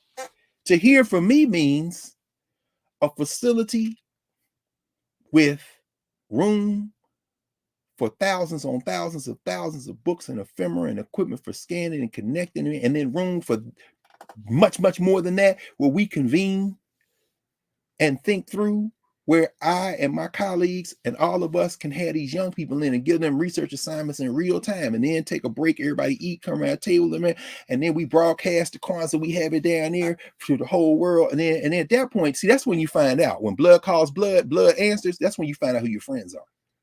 The first thing they come with is, oh, we need to give y'all a grant. No, we good. We grant ourselves. You see, we practice the fourth principle of Kwanzaa, Ujamaa, cooperative economics. Then it becomes, this is a problem. See, there ain't gonna be no CRT arguments in spaces like that. Just like there ain't no CRT. I ain't worried about CRT. I'm not trying to define my humanity in terms of trying to get in their space. See, what that ends up doing? That ends up giving you a concept like Black love is about saving American democracy. I heard that foolishness somewhere recently. Anyway, I don't want to get into that. The fifth principle. Now, and let's sit in it for a minute since we have time. Yeah. I know you wanted to wrap. No, let's have time. But I'm like, take your time, Doc. Take your time. As we go through these principles of Kwanzaa, I remember when I first decided that was going to be a principle of the Karen Hunter Show. Everyday Kwanzaa. Come on now. Everyday Kwanzaa. It's not about the 26th through the next 7 days. It's about every day. So I just asked Urias during our conversation here to make sure that there's a shirt that represents each and every day with the principle on it. And he was like, well, it's not going to be ready to ship out in time. I'm like, we're not operating in this time. We are building for the future. So as you're talking about what you see in terms of what an academic space looks like or an educational space, yes, which is what, inspired, not just in class, but Nubian narrative inspired when you started talking about, when I asked the question, how did Africans learn? And you talked about the elder around the tree. And I was like, can we virtually create that since we're in a pandemic? And fast forward a year, here we are with narrative. And now a few months ago, Nubia, where the tree and the elders around the tree, there's so many elders in Nubia, it's incredible. But we're watching in real time the development of an idea fomented in the spirit of this Kwanzaa, the Kwanzaa principles now manifest every single day. And people bring in their brick. It's not propelled by me and you. It's propelled by everybody. So who is we in Nubia narrative? You know who we is. We know who we is.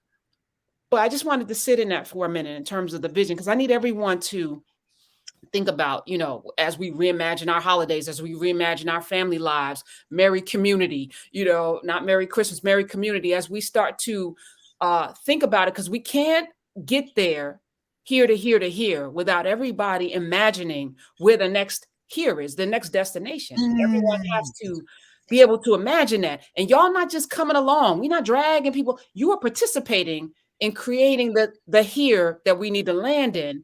And it's a long term here. So we're going to put those everyday Kwanzaa principles up on a t-shirt to codify, sort of like our uniform. We're going to even, put up who is we, Reyes is working on that right now as well, because these are ideas that we have to keep, bringing back, every day. We have to keep reminding ourselves of these things. But I want you to, keep going with your vision for what that looks like. Because for me, you know, we've talked about this off mic. It's a repository of all of the things. So Howard Thurman, for example, is in narrative. You bring him up, but now people can go on a deep dive in narrative and find out who Howard Thurman, who I learned so much about in our conversation, because we have these breakouts of you should know people. That Marcus Garvey, the John Brown, the Anna Hegeman, the S.E. Robeson, all of these, and we're going to do more of them. Then it's going to be curriculum. You're doing a whole Africana studies class. Yes. And so people, how do I take a class with Dr. Carr? Join narrative, and not just me. Right. Right. Join narrative. And then we got Mario Beatty doing the whole hieroglyphs, meta nature. We're going to have Alethea Watkins in. There's going to be a slate of great educators, master educators. But for me, it's also about the community.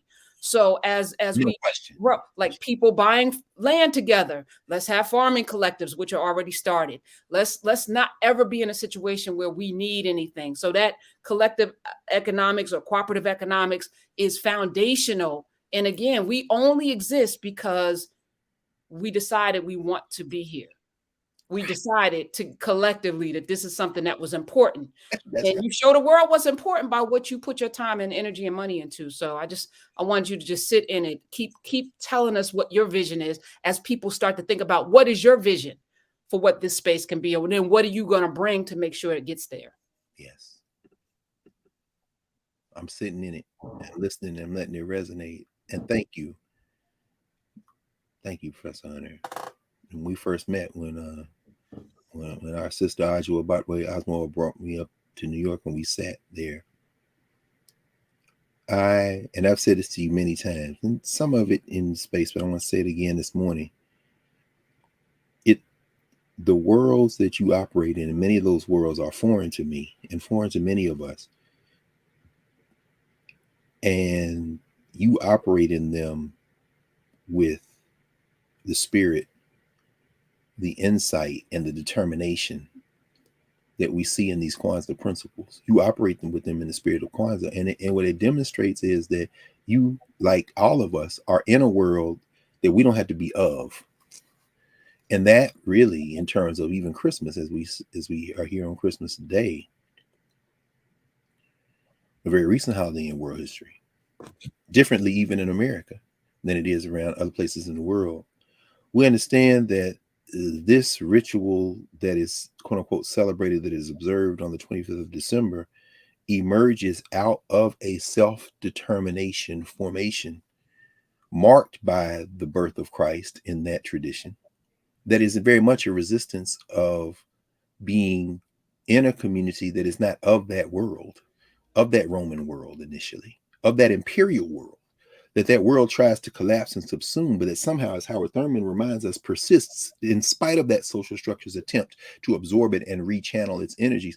And so with first the global majority, and you entering these spaces that are often quite hostile to those types of principles of community, are only not hostile to them if they can see a way to absorb them and convert them into profit, and profit in a merciless, mercenary, avaricious sense, the way that Howard Thurman says that the world often treats us, or we allow ourselves to be treated, or see feel like we don't have any choice. And then emerging with the hub, and then continuing with narrative and Nubia. The only way that any of that was possible was that it is what was passed on to you, what you saw as a child, which means you are operating in the culture and in the grounding in the spirit. Again, that second framing question: how did or do Africans preserve and affirm their ways of life and use our cultures and identities as means to resist oppression, including enslavement and everything that the afterlives of enslavement? Well, this is evidence of it.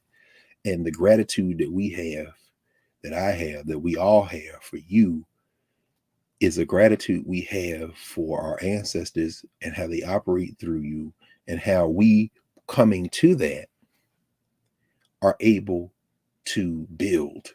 And as you say, the metaphor of the pyramids, the metaphor of the physical construct, and now the reality of the virtual space. We are building, and we are not alone in that. There are so many others, and they go the full range. But what a space like this does, which is why that water metaphor we both continue to come to over and over again, pouring that clean glass of water is so important, because when offered the option, when able to see the option, people who have been pouring clean glasses of water other places will come and say, now we'll let us pour together. This is Aikwe Arma, 2000 Seasons. This is the work of Ngugi wa Thiong'o and so many others, thinking about this notion of how do we create these spaces where we can live and not live in this persistent death, in this persistent orientation to death. And those who are in spaces who want that clean glass say, now I can come and nurture and contribute my own, and we come together, and it allows us to see the good as it is reflected across the spectrum. I think about our brother Theaster Gates there in Chicago, and every time I go to Chicago, Stony Island, and I was back and forth with him on email a little while during the pandemic, a little while ago this year.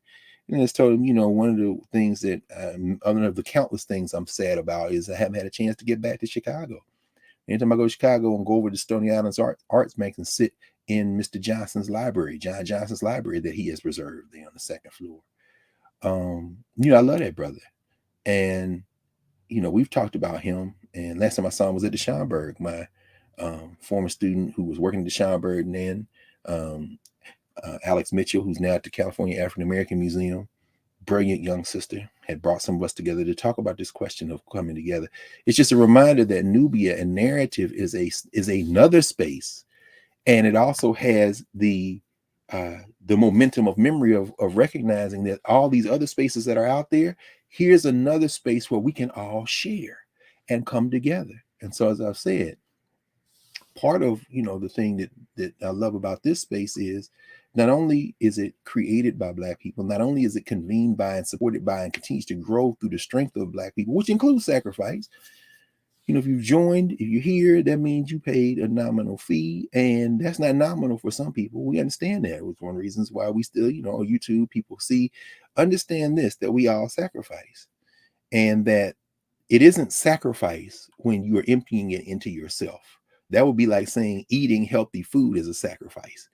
Well, is it a sacrifice? Is your body responding positively? Yeah, then that's what you should be doing with whatever resources you can put together.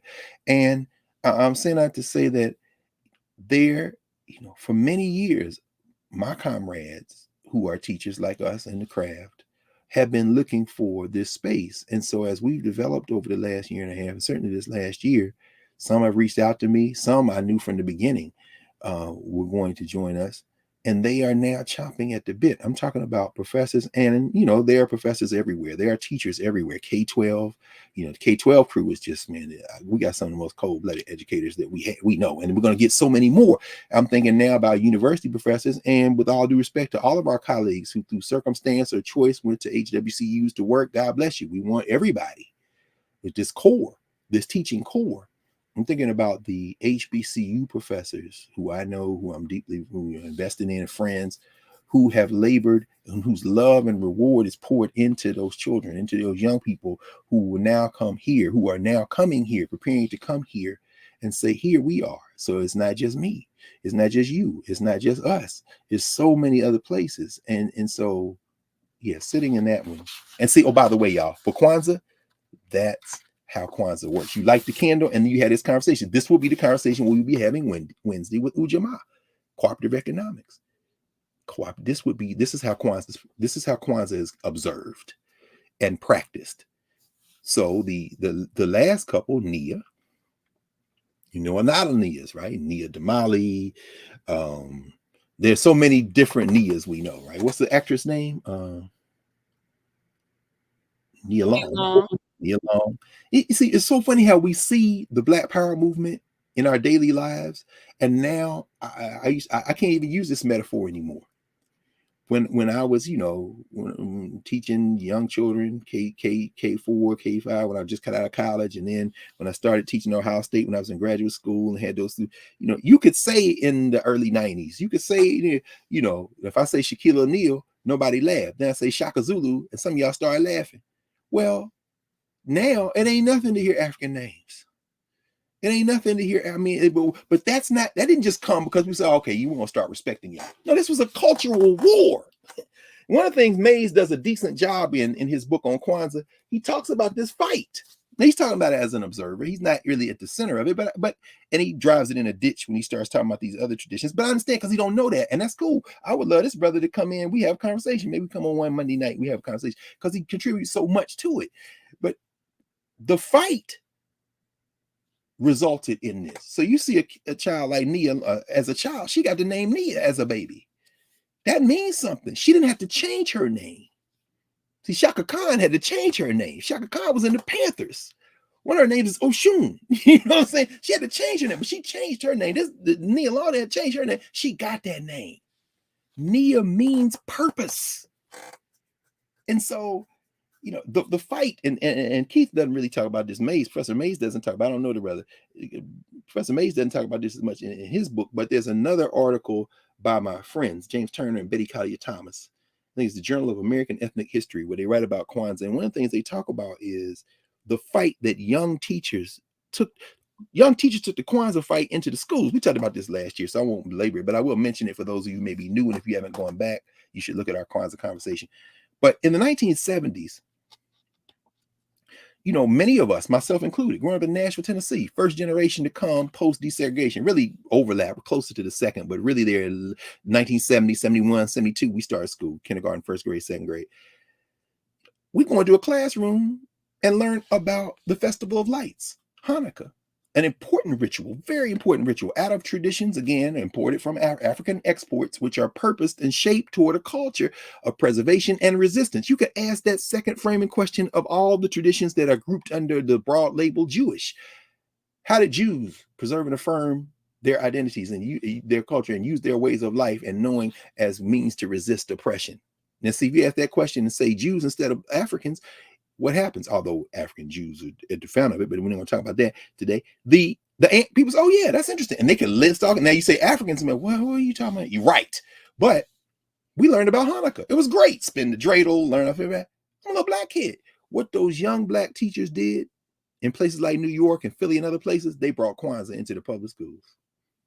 It said, no problem. We're going to learn, we know Christmas. We're going to learn some more. We're going to make Christmas cards, like we made Halloween cards, like we made, you know, Valentine candy and all this kind of, all these other pagan Christian rituals y'all done brought in. You're cutting out people's hearts because of martyrs, because, you know, St. Valentine's a martyr. We talk about that another day. But now we're going to learn about, Hanukkah too. Why? Because we got these Jewish school teachers who came in. Y'all gonna learn about our culture. We shared, no problem. It's great. Yeah. Now Kwanzaa, huh? Yeah. Yeah. Habari Gani, huh? Yeah. Say it. Habari Gani. Very good. What's the news? Okay. Umoja. What do you mean? And these little black kids is like, Umoja. Nicely done, young woman. Nicely done, young lady. Now take that home to your mama now. In other words, these school teachers were the front line. Shout out to them. Almost all of whom are retired now, many of whom are ancestors, but they were the first wave beyond the Black nationalist community. And in the naming ceremonies, my name, Kimathi, Gikuyu name, searcher, provider, name out of Kenya, Dedan Kimathi, field general of the Kenyan Land Freedom Army, known as the Mau Mau. The name I have, Kimathi, is a name people know me by in Pan-Africanist nationalist circles community. That name, I received that name from a Yoruba Iya priestess, Iya Mama Huesi Nelson, 1987, Meharry Medical College, one of the first night, on the second night maybe of the citywide Kwanzaa. We had citywide Kwanzaas in Nashville. My mother is a queen mother in Nashville. She's the last living queen mother of the queen mothers who were made queen mothers when she was made a queen mother about maybe about 25 years ago in Nashville. Baba Umar Jute was in charge then. We also had Baba before him, Leo Lillard, and they had a big the big ritual at Meharry, and that's where I received that name, Huesi Nelson. So my point is though that in fact, this is a piece that we published on John Henry Clark. I have it for another project we're working on. When you said building, we're building for eternity. That's the motto of ASCAC. But you see my name there at the bottom, me and Dr. Beatty, Mario Beatty, the national president, Greg Kimathi Carr, editor-in-chief of the Compass. That's our journal in ASCAC. That's another thing for 2022. You know, we got our journal. Paul Coates is our publisher. So, you know, all that we bringing in to narrative. I can't even begin to express the excitement we have. But we have a journal, you know. So at any rate, we sit in this question of purpose, Nia, the fifth night, purpose, to make our collective vocation. In other words, all of our work together to make our collective vocation the building and developing of our community in order to restore our people to our traditional greatness. In other words, we're not building to build something that hasn't been seen before. Of course, this is going to be something that hadn't been seen before, given the context we're in, the social structure. But we're building to return to what we were doing in part before we were so rudely interrupted. This is very important. Last week we were talking about, was that last week or Monday night? We was talking about going down to the Smithsonian. It must have been Monday night. We'll have to talk about that. Are you going to talk about the clock? Oh, the clock. Yeah, the clock metaphor. Oh, should we talk about that today? Well, no, let them come back. Yeah, that's in the class. Only for people to, and again, this is not a push to do anything other than to say, can you hear me? The building requires all of us, and everybody, oh, your vision. All I've done is like connect dots, pull everything together, and then ask the question, will people want this? If we have a place where people can come, commune, learn, grow together, yes, will they want it? So I just asked the question, and you guys provided the answer. Because, as you said, I can move in many different ways, and I'm good no matter what. I'm good. I teach at Hunter College. I've been there for 20 years. It's fine. I got the radio gig. I can do books at any point in time. Like but this is like a mission, because there's no place. And I think about the destruction of the libraries in the middle, quote unquote, Middle East and Africa with wars. And I even think about Egypt and us going there with it being in the middle of this kind of like conflict. And I asked you yesterday, I was like, where can we go to ancient Kemet, Nubia? Can we go to these places as they talk about the Greek excavation and the Roman, the ruins and all of these places? Our stuff is so much older and more beautiful. But when you go to Ghana, it's the castle, the doorway of no return. It's the trauma. And we're coming right back to that 1619 type mentality where you go there to feel the trauma and not to celebrate the awesome community that was built. How we even talk about mythologically Atlantis. Why aren't we talking about Timbuktu and the Dahomey warriors and all? Like, why aren't we having those conversations? It's Greek and Roman. Nah, before that, we were there. And I'm learning. I sit in class like everybody else, and I'm like, okay, all right. So now he just went on 10 tangents. All of that needs to be in there. So I'm collecting and organizing and making sure 100 years from now, we won't be here, but this information must be here. That's right. So that's my job, to make sure it's going to be here. Who's going to deliver it? How do we have it? And it can only exist because people said they want it. So you only show us that you want it by being here, bringing more people here, bringing your brick. We don't need people get mad when I say we don't need everybody. We need workers. What is it? Workers are few. The Bible even talks about that. We need people who get it and then are ready to put it in. So I just wanted to just say that, pop in, and I'll say it's not my vision. And then when you said that eternity thing, we're borrowing that too. We're building for eternity. That's our model. Thank you. Thank you. Yeah, no question. That's that. Look, we have to do this. In fact, there is the old song my mom used to sing, Kane Avenue. The harvest is plentiful, but the laborers are few. And so one of the reasons that, and you're right, you will be fine. I will be fine. Until they figure out a way to get rid of me. And I'm sure there are a couple of people trying to figure that out. Let's not even put that in the universe. No, it's cool because, no weapon formed. But the point, don't work so hard for your master, even when you think you're working for yourself. But I still get my check every, couple of weeks from the Negro College. And that's a beautiful thing. Why? Because it gives me access to think with young people and to think with my colleagues. And when I came to Howard University, so many of the people who I came to be with as part of a community of teachers are now ancestors. James Donaldson and Ron Walters and Suleiman Young and Margie Anderson, and so many, some of whom we lost this year, lost to COVID. Think about those elders. And so but this is what Howard Thurman talks about in The Mood of Christmas. We born to die. We here. We're going to be for our time. And so my orientation is that it doesn't belong to me, just like as you said. We got to want it. We need it. We have to want it. And it doesn't belong to us. It passes through us. And so as it passes through us, we are charged. I think about Baba Aj Akoto, who became an ancestor a couple of years ago. Baba Aj with Nation House here in DC, one of the great African-centered institutions, which still continues, African-centered school. Baba Aj used to always say, you know, if you don't do the work that you're supposed to do when you are here physically at this moment, it's okay, because it'll pass to your children to do. The work will get done.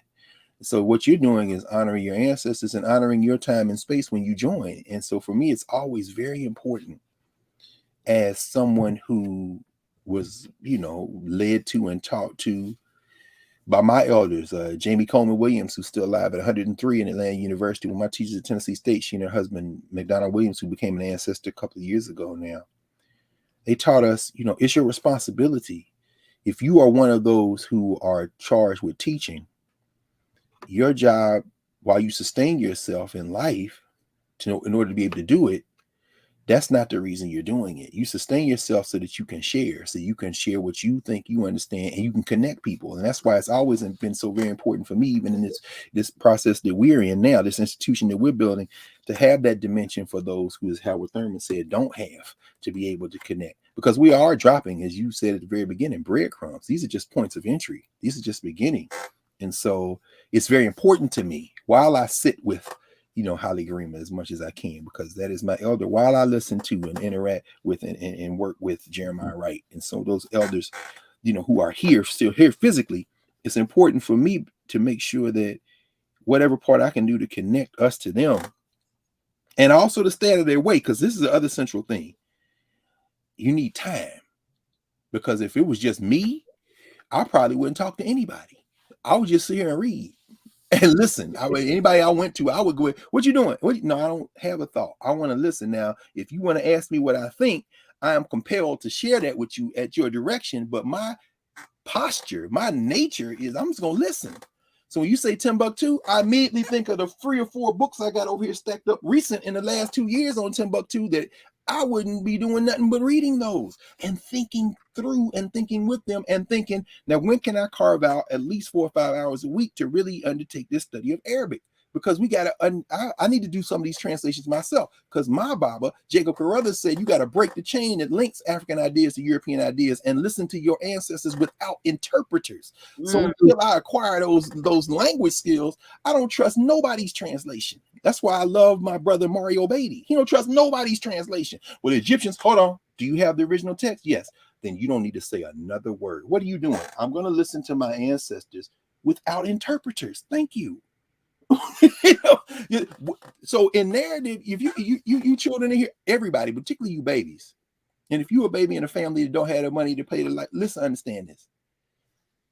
You need to learn those Egyptian hieroglyphs. Those aren't just pretty designs or things you put tattoos on. And even if you have the will, I'm African, I'm gonna get a tattoo.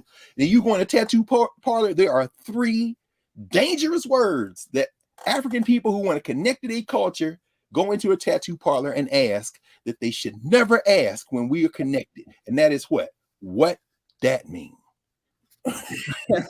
Don't ask some cat with a pen in his or her hand who can write something on your skin permanently, who doesn't translate a glyph, what that means, because they don't know.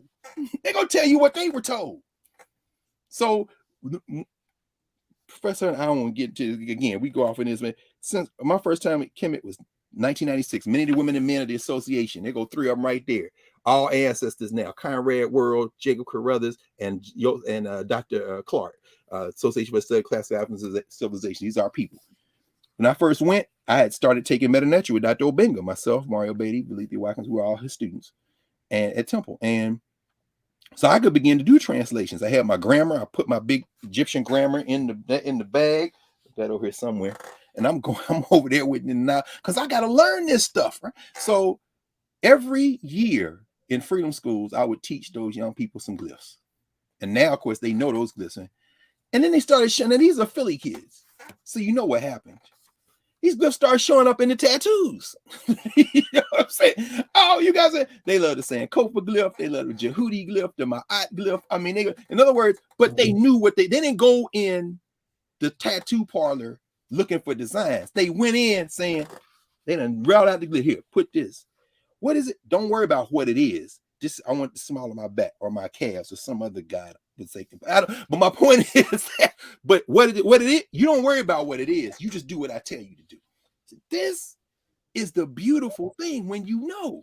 And so the dedication, this is from March 2014. Actually, I'm just showing y'all this because it had to be here. We talk about building for eternity. One of the first things we did is republish Dr. Clark. Well, actually, we published it for the first time, The World War Against African History Since 1968. This is by John Henry Clark. This is a speech he gave, the last speech he gave at ASCAC. No, actually, it's not the last speech. It's a speech from March 17th, 1995 in Detroit. I remember this speech because I was sitting right next to him. I was on the podium, myself, Dr. Carruthers, and Dr. Clark spoke that morning. But this dedication gives you a clue as to how we should be thinking about our intellectual work here. It says, and the work is dedicated to the women and men of the Association for the Study of Classic African Civilizations, but this is a translation translated by Dr. Obenga himself. This is from a Sebait, or a teaching, of Neb Ma-Re'eknacht Seshnesu, which means royal scribe or scribe of the king, to the Sesh, or to the teacher, Win Ndi Imun, women Ndi Mu'un. This is from, roughly speaking, somewhere between 1567 and 1085 BC, meaning what? Before Bethlehem, at least 1,000 years, maybe as much as 1,500 years. They use it as a school text. This is what children were told to do. Cherish study. Avoid the dance, so you'll become an excellent official. Do not yearn after outdoor pleasures, hunting and fishing. Shun boomerang throwing and the chase. Write diligently by day. Recite at night.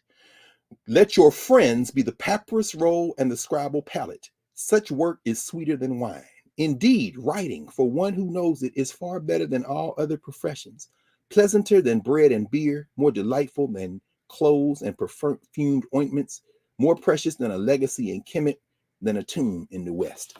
Now, that's a little harsh, but that's why we put it there, because that ain't for everybody. That was for the children that were being trained to be the memory keepers. That don't mean you don't play outside. That don't mean, but it does mean that if you're going to do all that, did you do your lesson? Did you get your lesson? Them same people that say Christmas gift, ask them children, did you get your lesson? And whether it be Ben Carson, who went off the rails, however, his mom was like, did you and your brother get your lesson? You can't read it. I don't care if I can read it or not. I ain't asking what I ask you. And so that's very deep in our thing. And that's what we're doing. So let me finish here, and then we'll, Nia, we got purpose, right? The next night, and by the way, if y'all been keeping track, we go back and forth. Nia, you're going back to the left. You're on the red candle. You keep going back and forth. Red, green, red, green, red, green, red, green. Now you're coming back to the green candle to the right, Kuumba. Kuumba is creativity. To do always, as much as we can, in the way that we can, in order to leave our community more beautiful and beneficial than when we inherited it. That's critical. You come into a space, and some of y'all are like this. I got friends like this. They come into space, first thing they do is start organizing. Okay. Now with me, you can't do that, because I got books and stuff. So you start saying, okay, let me move these books. Whoa, wait a minute, hold on, because I know where everything is. You know, so first of all, that don't happen a whole lot to me now. I mean, obviously COVID, but you want to move stuff around, you better ask me, because you move some papers, I won't be able to find them. That's what happened with Schomburg. This story talk about the Schomburg Center. It's another thing to talk about another day. Dr. Clark first told me that story, and then I heard it many other places. They hired a professional librarian who came in, Jean Blackwell Houston. Miss Houston was trained librarian. She comes in, Schomburg can't find nothing. Why? If she done organized the books according to Dewey Decimal, he had them organized by color and height. But they're his books. You know, so I bought her one of these books in here, so I know where it is. So, but creativity means whenever you come into space, you're gonna make it better. It's hip hop. Y'all done taken out all the music programs in the school, so we're gonna figure out a way to make music anyway. Biz say, make the music with your mouth, Biz. You know, do what you got to do. I'm going to leave this place better than when I inherited it. Now, I'm going to use my memory to do that. Meaning what? I'm not just creating something new. I'm creating something on a very old foundation, as Edward Kennedy Ellington said, Duke Ellington. He said, what is jazz? It's music. Well, how would you define it? He said, well, I really don't have a definition, but if I had to come up with one, it would be music coming out of an African foundation, interpreting an American experience. Now, what you gonna do with that? You know what I'm saying? That's why one of the biographies of Duke is beyond category. He's beyond category. So anyway, we'll finish up. The last one, of course, is where you often have a feast, a community feast. It's called Imani. How many Imanis do we know? My friend Imani Perry at Princeton being the one that comes most immediately to mind. By the way, that brother in New Orleans, who I couldn't think of at the moment, but he just came in my head now. You asked about Kwanzaa. Go ask Baba Kalamu Yasalam. Very important figure. And anyway, Imani means faith. That's the 7th day of Kwanzaa. Faith. To believe with all our hearts in our people, our parents, our teachers, our leaders, in the righteousness and victory of our struggle. Imani. And so those are the 7 principles of Kwanzaa. And those principles, again, speaking to not just rituals of remembering and institution building and intellectual warfare, action-oriented rituals that are intimate, beginning with family, continuing with community, in conversation. We are African people. We're African people. And so it helps us do that work. It helps us do that work. And so, by the way, yeah, I'll mention the clock because I did mention we was in office hours. And we talk about that. Y'all come in office hours. There's a whole lot more we could talk about today, but we won't. That's a metaphor for my class. And actually somebody came in, one former student who was asking about that, said he had a great impact on him. And you'll often hear people say teachers teach to the future, that, to a future they won't see. And that's true. We all of our teachers. Imagine if we could go back and literally thank all the people in our lives who went in pouring into us. We'd spend the rest of our lives in great gratitude, thanking them. And a lot of them would be the first time they heard it because they just, it's not how the process works. And we know that going in. But he said, that clock metaphor you used in your introduction to African American Studies class, and he came in the early 2000s. So he graduated 2007. And I've been there by then about 6-7 years. So that's 7 years. And so it just made me smile because that is one of the things students often remember. And it's one of the things we'll talk about in the Afro class, in the Africana class, the Africana class we have in narrative. We're loading into narrative. The metaphor is very simple. I won't go with all the backstories this morning. I'll just mention it. If you take a clock, a regular clock face, and let me see if I got a clock here. But I got I tend not to have these kind of clocks around. Let me check a clock face, a watch face there, clock face. And of course got, the 12 is up here, the 6 is down here. And then you go around. Counter nature wise, but the other way would be counterclockwise. We talk about that, the cosmogram, right? But if you go down 3, 6, 9, 12, let's say you go around twice, that's 24 hours. Once, 12, twice, 24, equal 1 day, more or less. 24 hours. If you take a 24-hour clock as a metaphor for time, and you say every hour on this clock, we will assign a value of 500 years. We're going to use it as a metaphor for human experiences. So every hour on that clock is 500 years. 5, 10, 15, 20, 25, 30, 35, 40, 45, 50, 55, 60. Boom. One time around is 6,000 years, right? Is that right? Mm-hmm. So 2 times around, 12,000 years. Each hour is 500 years. So if we start today, 2021, we're going to round it back to 2000 to keep it even. 2000. We go back 5, 10, 15, 20, stop. That's 500, 1,000, 1,500, 2,000. 500, 4 hours on that clock today would take us back to the birth of Christ. And that would still leave us 10,000 more years worth on the metaphor on the other side. So 12,000. 2021 on this side, another 10,000, roughly speaking, on the other side. So if we say that humanity woke up this morning at 12:01 a.m. Eastern Standard Time, where we are now, where I'm sitting here right now, where we are on the East Coast of the United States, then we would say midnight tonight would be 2021 or 2000, where we know where we are then. If we back map on that clock, 500 years going back from midnight to night, 11:59. If midnight to night is 2021, or let's say 2000, year 2000, just to round it down, 2000, that means that 11 p.m. would be 1500. That means that 10 p.m. would be 1000. That means that 9 p.m. would be 500. That means that 8 p.m. would be the birth of Christ. You know when enslavement occurs on a clock like that? Around 11 to midnight, really 11:30. It'd be 250 years or so for most of us who are having this conversation. That's 11:30 to midnight. The birth of Christ was at 8 p.m. That means Rome.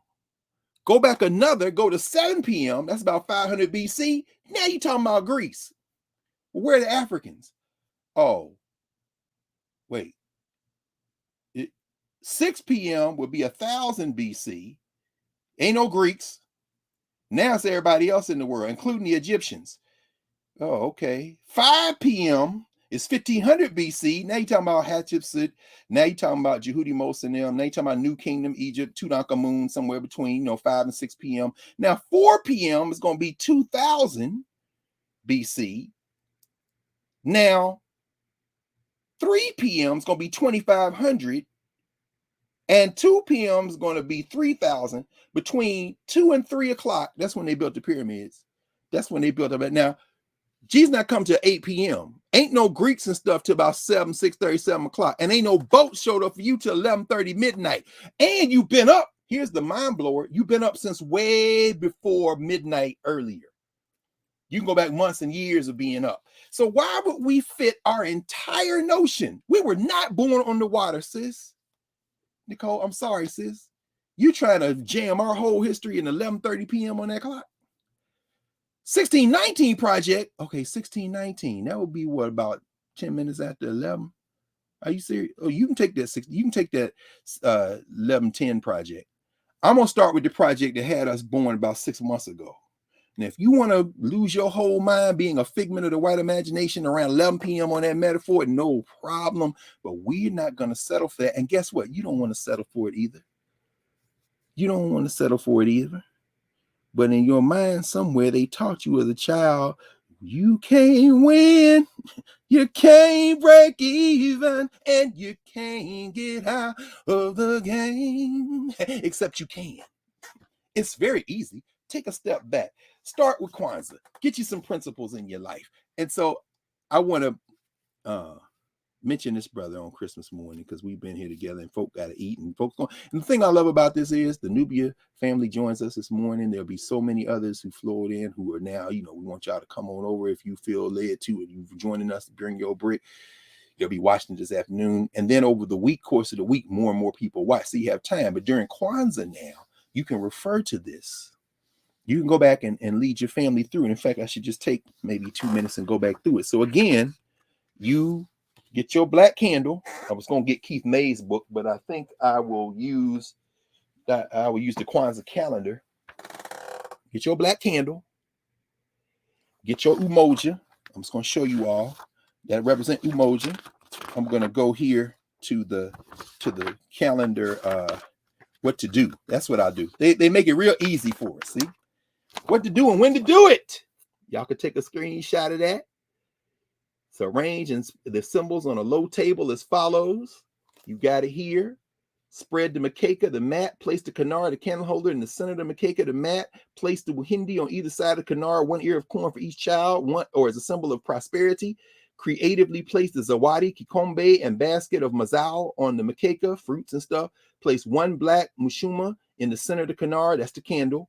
Mushuma, candle in Kiswahili, with 3 green on the right, 3 red on the left. December 26th through January 1st, greet each other in Kiswahili, asking Habari Gani, what's the news or what's happening? Answer with the principle for that day. For example, on December 26th, respond with umoja.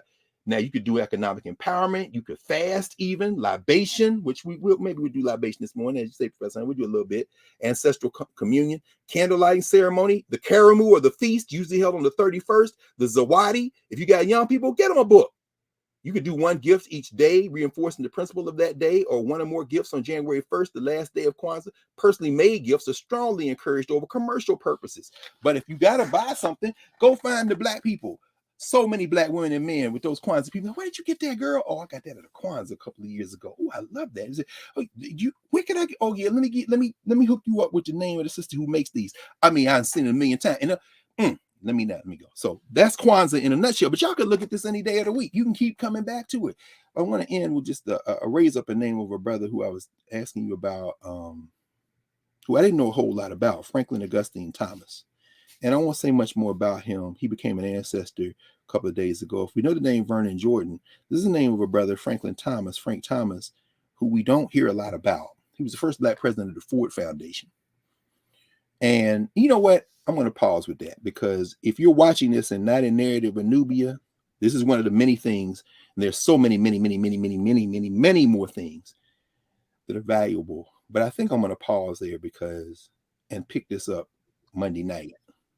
Yeah, I'm going to pick this up. This also feels like you should know, the way you did Howard Thurman, the way you told us. Yeah. You think you know Martin Luther King, but who you really know is Howard Thurman. This is like, you think you know Vernon Jordan. We know, why do we know Vernon? So, well, he was curated. Yes. But I had to go look for Frank Thomas. You have to look for him. Yes. Yes. And you're right. You're absolutely right. Maybe, yeah, because tomorrow night is Umoja, and then Kuji Chagalias. Ooh, self-determination. There's a lesson there. It is a you should know. Yeah, it is a you should know. And shout out to the history makers again, my people, Larry Crow and them, but the sister whose vision it was, who's the force, the leader of the history makers, Julianne Richardson, interviewed Frank Thomas in 2017 for History Makers. And, you know, he peeks through the edge. I don't know that you saw, I didn't see it. Did you see this? I don't know, it was Netflix or Hulu or FX. It was called Ms. America. It was on how they tried to get the Equal Rights Amendment passed. I started watching and couldn't finish it. So, okay, so that tells me all I need to know. Gloria Steinem, her Black boyfriend in there, Jay Ellis from Insecure, plays the Black boyfriend who she called the love of her life, Franklin A. Thomas. Anyway, it's crazy how this dude is sitting at the center of all this stuff that goes down. Bobby Kennedy, Bedford-Stuyvesant. He's from Bedford-Stuyvesant, people from Barbados. Yeah, you know, I'm going to say less about him. I'll mention him now to raise his name, because he is in many ways a metaphor for what happens, how far you can go and can't go in a social structure when self-determination is your goal, and not just for yourself, but for your people. It's a fascinating story. And in many ways, I think, and I don't want to make the comparison, but I will make the comparison. I do want to make the comparison, but very, very carefully. I think in some ways, Franklin Thomas is who I think perhaps some people think Vernon Jordan was. And that's not to say that either of them could have done any more than they did. But Franklin Thomas operated, they knew each other well. In fact, they were introduced, they went to South Africa together. There's a whole story behind that, which is off the chain. It's pre-apartheid being over. But at any rate, yeah, we'll talk more about that. But on this Christmas morning, Christmas afternoon, in a holiday ritual that has become increasingly shaped to the circumstances we find ourselves in, that is, as Howard Thurman talks about in The Mood of Christmas, really as much about family and community as it is about anything else. And on Kwanzaa Eve, as we begin to think about this ritual of preservation for us, by us, and the thinkers that created it, I mean, the community that brought it together, the connections to Africa and Africana that it folds in, and the creative ways we do it, we can close with a libation. I can do a real short one. This is kind of interesting. I need to probably put some elements together. If you give me a second,